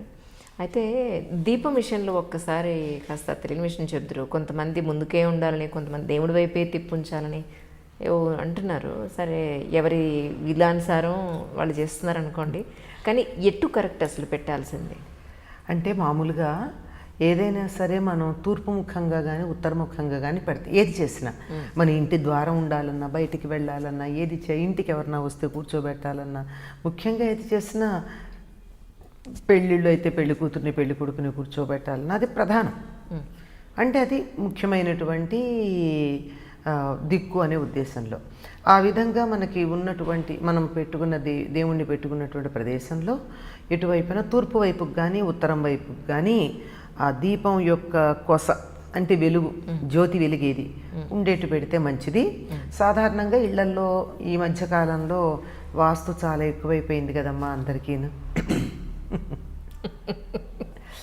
అందుకని తప్పనిసరిగా ఏ ఈశాన్యములో పెట్టుకుంటారు, అందులోనూ తూర్పు వైపు కూర్చుని పూజ చేయడము, ఉత్తరం వైపు కూర్చుని పూజ చేయడము చేస్తూ ఉంటారు కదా. అట్లా ఉన్నప్పుడు తూర్పు వైపుకు మనం కూర్చుని ఉంటాం, మన వైపుకి పశ్చిమం వైపుకి దేవుడు మనకు చూస్తున్నట్టు ఉన్నప్పుడు ఇలా దీపం పెట్టామనుకోండి, పక్కగా పెడితే ఇటు తూర్పుకి వెళ్ళినట్టు ఉంటుంది, అటు ఉత్తరం వైపుకి వెళ్ళినట్టు ఉంటుంది. అది ఇలాంటి వీరు ఎలా పెట్టినా పర్వాలా, నా వైపుకు పెట్టుకున్న సమస్య ఉండదు. ఎందుకంటే చెప్పచ్చు, వేడి దేవుడికి ఎందుకు తగలాలి, వెలుగు చాలు కదా అని. ఇలా పెట్టినటువంటి ఒక చిన్న పిల్లవాడు అన్నమాట నాకు. అందుకని నాకు చాలా ఆశ్చర్యం అనిపించింది. ఇటెందుకు రా తిప్పావు అని అడిగితే, అబ్బా ఆ వేడి దేవుడికి ఎందుకు తగలాలి అన్నాడు. ఓకే. అంటే వాడు అక్కడ ఉన్నటువంటి బొమ్మలో దేవుణ్ణి అదే బొమ్మని కాకుండా విగ్రహంలో సాక్షాత్ దైవాన్నే చూశాడు. అందుకని ఇటు పక్క కొంచెం తిప్పాడు, అమ్మో అని. అట్లా ఎటు పెట్టినా పర్వాలేదమ్మా, కాకపోతే ఒకటి దక్షిణం దిక్కుకు పెట్టద్దంటారు. దక్షిణం వైపుకు చూసి, దక్షిణం ఎప్పుడు యమస్థానం గనక అటువైపు పితృదేవతలు ఉంటారు అని మనకు ఒక విశ్వాసం గనక అటువైపుకు కాకుండా పెట్టుకోవచ్చు, ఏమీ తప్పులేదు ఎటు పెట్టినా. అయితే మీరు ఇందాక ప్రశ్న ప్రారంభంలో ఒక మాట అన్నారు, కామాక్షి దీపాల గురించి. అవును. కామాక్షి దీపం ఎట్లా పెడతారో ఇట్లా ఉందనుకోండి దీపం, ఇక్కడ అమ్మవారి ముఖం ఉంటుంది, ఇక్కడ దీపం ఉంటుంది, ఒత్తులు ఇటొకటి ఉంటాయి, కొన్నిటికి ఇటు మాత్రమే ఉండి ఇటు ఉండవు. ఇప్పుడు ఇక్కడ దీపం పెట్టాను, దీపం ఎటుంది? అమ్మవారి వైపు లేదు కదా. ఇప్పుడు ఇప్పుడు దేవుణ్ణి నేను ఇక్కడ పెట్టుకుని ఇక్కడ దీపం పెడితే ఇటువైపుకు పెట్టుకోవాలా అటువైపుకు పెట్టుకోవాలా? అంటే ఇవన్నీ ఒక ప్రాంతీయమైనటువంటి ఆచారాలు, తర్వాత కొన్ని మనుషులకు ఉండేటటువంటి వేడుకలు ఇవన్నీ. కానీ ప్రధానంగా మాత్రం మనం దీపం ఎవరి కోసం పెడుతున్నాము? భగవంతుడి కోసం పెడుతున్నాం. ఆయన వైపుకు ఉండేటట్టు ప్రధానంగా ఉండడం ముఖ్యం.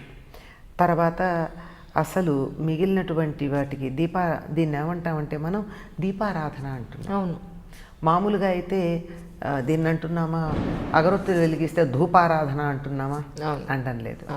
అంటే దీపం వెలిగించి ఆ దీపపు సెమ్మ కానీ దీపపు కుంది కానీ దానికి కుంకుమ పెట్టి గంధం పెట్టి అక్షతలు వేసి పెద్ద పెద్ద పూజలు చేసేటప్పుడు దానికి నివేదన కూడా చేసి ఆ తర్వాత కదా మనం పూజ మొదలు పెడుతున్నాం. అంటే అసలు భగవంతుడు జ్యోతి స్వరూపుడు. ఆ జ్యోతిని ఆరాధించడం మనకి మనసు కేంద్రీకరణ కుదరదు కనుక ఆయనకు రూపకల్పన చేసుకుని ఒక విగ్రహాన్ని దాన్ని పెట్టుకుంటున్నాం. ఇలా జ్యోతి స్వరూపుడైనటువంటి ఈ భగవంతుణ్ణి అన్ని దిక్కులా ఉంటాడు గనక ఎటు పక్కకని పెడతాం? ఇది కదా కరెక్ట్ పాయింట్. ఏ దిక్కులో ఉన్నాడు? సర్వాంతర్యామి అనుకుంటాం. సర్వాంతర్యామి. అందుకే ఊర్ధ్వ దిక్కుకు వెలిగేటట్టుగా మధ్యలో బొడ్డు ఒత్తి కూడా పెడతారు. అది పైగా 5 దీపాలు 5 వైపుల దీపాలు పెట్టే పద్ధతి కూడా ఉంది. చాలా పెద్ద పెద్ద సింహాలకు 5 వైపులా దేవుడి దగ్గర పెట్టి 5 వైపులా దీపాలు పెడితే అది ఒక్క దీపం అన్నా కనీసం దక్షిణం వైపుకి ఇంకొకటి పడమర వైపుకి చూస్తూనే ఉంటాయి కదా, అవి దోషం కాదా? ఇలా లోతుకు వెళ్ళిన కొద్దీ ఎలా వస్తాయంటే గొంగట్లో భోజనం చేస్తూ వెంట్రుకలు ఏరుకుంటున్నట్టు ఉంటుంది. ఓకే. అందుకని ఒకటి స్థూలంగా పాటించి, ముఖ్యంగా భావన చాలా ప్రధానం. మన శుద్ధిగా కనుక చేసినట్టయితే మనకి దీనికి సంబంధించి కథలు కూడా ఉన్నాయి. ఒక మూర్ఖపు భక్తుడు, మూఢభక్తుడు ఎటుపక్కకి పెడితే అటుపక్కకి ఆయన దీపం ఎటు పెడితే దేవుడు విగ్రహం అటు మారినట్టు శివుడికి సంబంధించిన కథల్లో అట్లా ఎవరో ఇట్లాంటి వాళ్ళు వచ్చి ఇలా మాట్లాడతారు కదా, మాట్లాడితే ఎక్కడ లేడు అన్ని చోట్ల ఉన్నాడు అన్నట్టు. అది నిరూపించడానికి ఇక్కడ ఉన్నాడో చూడంటే వీడి దీపం ఎటు పెడితే అటు పక్కకి లింగం తిరిగింది అని ఇలాంటి శివభక్తుల కథలు మనకి కానీ కనపడుతూ ఉంటాయి.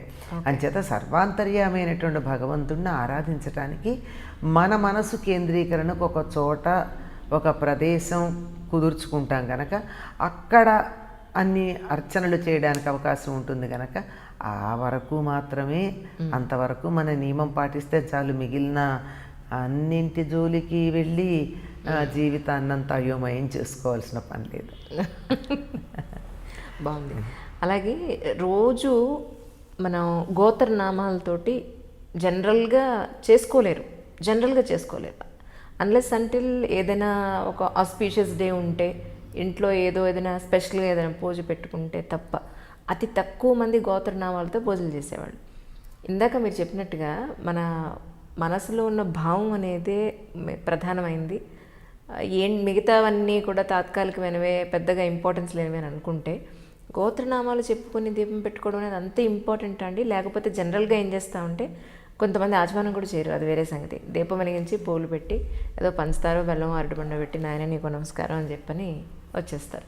అలా చేయొచ్చా? అసలు గోత్రనామాలు లేకుండా చేయొచ్చా మీ ఉద్దేశ ప్రకారం? దండం పెట్టుకోవడానికి గోత్రనామాలు చెప్పుకోవాల్సిన పని లేదమ్మా. ఇంట్లో కూడా బాగా సంప్రదాయంగా మా ఇంట్లో పూజలు చేస్తామని చెప్పేవాళ్ళు ఇంట్లో కూడా ఇంట్లో మొత్తం పూజ అంతా ఒకళ్ళే చేస్తారు. ఇది ఎన్నిసార్లు ఎన్ని చోట్ల ఎన్ని సందర్భాలు వస్తే అన్నిసార్లు అన్ని చోట్ల అన్ని సందర్భాల్లో చెప్తాను నేను. ఒక్క ఇంట్లో ఒక్క పూజా మందిరమే ఉండాలి, ఒక్క పొయ్యి ఉండాలి. అంటే 4 బర్నర్లు ఉండు 10 బర్నర్లు పెట్టు, ఒక కిచెన్ అది ఉంటేనే ఆ ఇంటి యొక్క ఐక్యతకి మనకి సంకేతంగా ఉంటుంది. అందువల్ల ఎవరో ఒకళ్ళు చేస్తారు. సాధారణంగా ఒకప్పుడు ఇంటి యజమాని మగవాడు ఇంటి పెద్దెవరో వాళ్ళు చేసేవారు. తర్వాత రోజుల్లో వంటింటితో పాటు పూజ గది కూడా ఆడవాళ్ళకి అప్పచెప్పారు. నేను ఎప్పుడు చెప్పే మాటే అది. అవును, అప్పచెప్పేసారు కనుక ఆడవాళ్ళు చేస్తారు. ఎవరు చేసినా ఒకళ్ళే చేస్తారు. మిగిలిన వాళ్ళకి దేవుడు లేడా? ఉన్నారు. వాళ్ళు ఏం చేస్తారు? వస్తారు, దండం పెట్టుకుని పెడతారు. ఇంకా ఏదన్నా కొంచెం స్పెషల్గా కావాలంటే ఇది ఇవాళ నేను కొద్దిగా హారతి ఇస్తానంటారు. హారతి ఇస్తారో పండు నైవేద్యం పెడతారేమో కానీ మొత్తం పూజ దీపారాధన చేయడాలు ఎన్నో. ఒక దీపమే ఆరాధన. 2 చెయ్యి 4 చెయ్యి 10 చెయ్యి ఎన్ని ఉన్నా కానీ ఒక్కసారే దీపాలు వెలిగించడం ఉంటుంది. అట్లా చేసేటటువంటి సందర్భంలో అందరూ దండం పెట్టుకుని పెడుతున్నారే కానీ సంకల్పం చెప్పుకోవటం లేదు కదా. దీన్ని ఏమంటారంటే మీరు గోత్రనామాలు చెప్పుకోవడం అన్నదాన్ని సంకల్పము అంటారు. ఈ సంకల్పం చెప్పుకోవడం ఏమిటంటే టైం అండ్ ప్లేస్ అని ఏదైతే ఉందో వాటిని ప్రతి గుర్తు చేసుకోవడం. ఉదాహరణకి మనకు ఉత్తరం రాస్తున్నాం, ఉత్తరం రాసేటప్పుడు పైన హైదరాబాదు ఇవాళ ఫలానా తేదీ అని వేస్తున్నామా లేదా? అయ్యాక అప్లికేషన్ ఒక ఫార్మాట్ ఉందా లేదా? ఆ ఫార్మాట్లో ఏం చెప్తున్నా?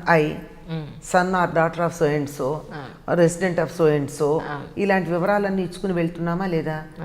తీరా మనం వెళ్ళిన తర్వాత మన మొహం చూసినటువంటి ఆయనకి మనం ఎవరో తెలుసు, చూడకముందు కూడా తెలుసు కొన్నిసార్లు. అయినా సరే మనం కాగితం ఫార్మాలిటీగా పెట్టేప్పుడు ఈ వివరాలను ఎందుకు ఇస్తున్నాం అంటే ఒక పద్ధతి ఉంది. ఏ పని చేయడానికన్నా ఒక పద్ధతి ఉంది. కడుపులోకి వెళ్ళిన తర్వాత పెరుగన్నం కూరన్నం కలిసిపోతాయి కనుక ముందు పెరుగన్నం తిన్న తర్వాత కూరన్నం తింటానంటే మనం ఒప్పుకోమే. దానికి ఒక క్రమం ఉంది. అట్లాగే ఒక అప్లికేషన్ పెట్టుకోవడానికి ఒక క్రమం ఉంది. దేవుణ్ణి మనం పలకరించుకోవడానికి ఒక క్రమం ఉంది. హలో అనకుండా ఫోన్ మాట్లాడడం కదా. అట్లాగే దేవుణ్ణి కూడా పలకరించడానికి ఒక క్రమం ఉంది కదా. ఆ క్రమంలో భాగమే నేను ఎక్కడున్నాను, నేను ఎప్పుడున్నాను అనే సంగతిని చెప్పుకోవడం సంకల్పంలో భాగం. ఎక్కడి నుంచి మహాసంకల్పం అంటే కళ్యాణాలు వాటిల్లో వింటూ ఉంటాం. ఉండి అసలు మన్వంతరాలు బ్రహ్మకాలం దగ్గరించి చెప్పుకుంటూ వచ్చేది. లేదంటే మన కాలానికి చెప్పుకునేటటువంటిది అయితే మనం చెప్పుకునేది ఊరికే ఈ వైవస్వత మన్వంతరం, కలియుగం అని చెప్తూ అందులో ప్రథమ పాదం జంబూద్వీప భరతఖండం, అది తర్వాత అది దేశం, ఇది కాలం. 2 ఉన్నాయి కదా. కాలము దేశము అన్నవి 2 మనకున్నాయి. టైము ప్లేసు 2 వేస్తున్నాం కదా. అట్లాగే ఇప్పుడు జంబూద్వీపే భరతవర్షే భరతఖండే మేరోహ దక్షిణ దిగ్భాగే అంటే మన టోపోగ్రఫీ అంతా మనకు తెలిసిపోయింది. అంతకుముందు మన సమయం తెలిసింది. ఇప్పుడైతే మనం క్రిస్టియన్ ఎరా పాటిస్తూ ఉన్నాం, ఏసీ బీసీ అనుకుంటూ, అంతే కదా. కానీ అప్పట్లో ఈ క్రిస్టియన్ ఎరా రేపటి నుంచి పాటించమనుకుందాం, కొంతగా ఊహించుకుందాం. ఎందుకంటే ఏ కాలగణనం కూడా సార్వకాలికంగా లేదు. మరి జీసస్ క్రైస్ట్ రాకముందు ఎలా లెక్కలు పెట్టేవారు? మన దేశంలో శాలివాహన శకం అని, విక్రమార్క శకం అని, ధర్మరాజ శకం అని ఇలాంటివి లెక్కలు ఉన్నాయి. ఇట్లా ఎప్పటికప్పుడు కాలాలు లెక్క పెట్టడంలో తేడాలు వస్తున్నాయి. రేపు పొద్దున క్రీస్తు శకం పాటించకండి, ఇంకేదో పాటించడని ఎవరన్నా ఎవరి పెత్తనం ఉంటే వాళ్ళు కదా చేస్తారు. అట్లా చేస్తే అప్పుడు ఏమవుతుంది? అప్పుడు కాదు లెక్క.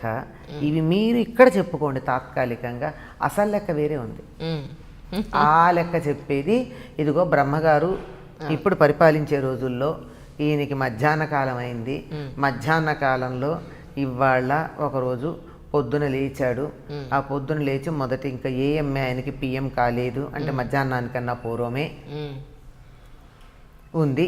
దాంట్లో ఇన్నో యుగం, కలియుగం, ఇంకా చెప్తే 28వ కలియుగం అని చెప్తారు. లేదంటే కలియుగంలో అందులో కూడా మొదటి భాగంలో అని ఇలా డేట్ చెప్పుకుంటున్నాం. అట్లాగే జంబూ ద్వీపం, భరతవర్షం, భరతఖండం, మేరు పర్వతానికి దగ్గర. అంటే మనం మొత్తం భూగోళాన్ని వర్ణించేసుకున్నాం.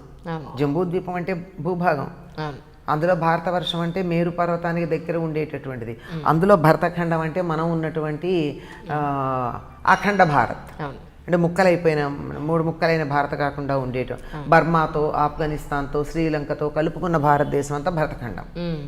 అందులో మేరు పర్వతానికి దక్షిణ దిక్కున, శ్రీశైల పర్వతానికి ఉత్తర దిక్కున, ఏదో కృష్ణా గోదావరి నదుల మధ్య. ఇది మారదు కదా. అవును కదా. ఇది ఏది మారినా నువ్వు క్రిస్టియన్ ఎరా పెట్టుకుంటావా, హిజ్రా పెట్టుకుంటావా, విక్రమ సంవత్ పెడతావా, ఇది మాత్రం మారదే. ఈ ప్రదేశం మారదు. ఇది తెలంగాణనా, ఆంధ్రప్రదేశ్, రేపు పొద్దున ఇంకో ప్రదేశ, ఏదొచ్చినా కృష్ణా గోదావరి నదుల మధ్య అన్నది మారదు. ఏ యుగాలు వచ్చినా, ఏ ఎరా చెప్పుకున్నా ఇది ఈ కాలం అయితే మారదు. కనుక ఈ కాలాన్ని, ఈ దేశాన్ని గుర్తు చేసుకుని ఫలానా ప్రదేశంలో ఉన్న నేను ఫలానా రోజున నిన్ను ప్రార్థించుకుంటున్నాను, ప్రతిరోజు అటెండెన్స్ వేయించుకుంటున్నాను, ఒక్కరోజు కూడా నేను మానను అని చెప్పుకునే పద్ధతి. అంతే. ఇలా చెప్పుకోవడం అన్నది ఎందుకంటే ప్రధానంగా దేవుడికి మనం ఎక్కడున్నామో తెలియదనే. అవును కదా. ఆయన సర్వాంతర్యామి కదా. నాకేం కావాలో ఆయనకి తెలియదా? అయినా అప్పుడప్పుడు గుర్తు చేస్తాం, అది వేరే మాట. అని మర్చిపోతారేమో మళ్ళీ గుర్తు చేస్తుంటాం. అంటే అది నాకు నేను గుర్తు చేసుకోవడం. అది అంటే నేను నాకు కావాల్సినవంతా భగవంతుడు నాకు ఇస్తున్నాడు అని నాకు నేను నా వెన్ను తట్టుకోవడం కోసం తప్ప ఆయన గుర్తు చేయడం కాదు. ఎందుకు ఇచ్చేస్తామంటే ఇంతటి విశ్వంలో ఈ భూమి ఎంత, ఇందులో నేనున్న ప్రదేశం ఎంత, అందులో నేనెంత, నలకలో నలక.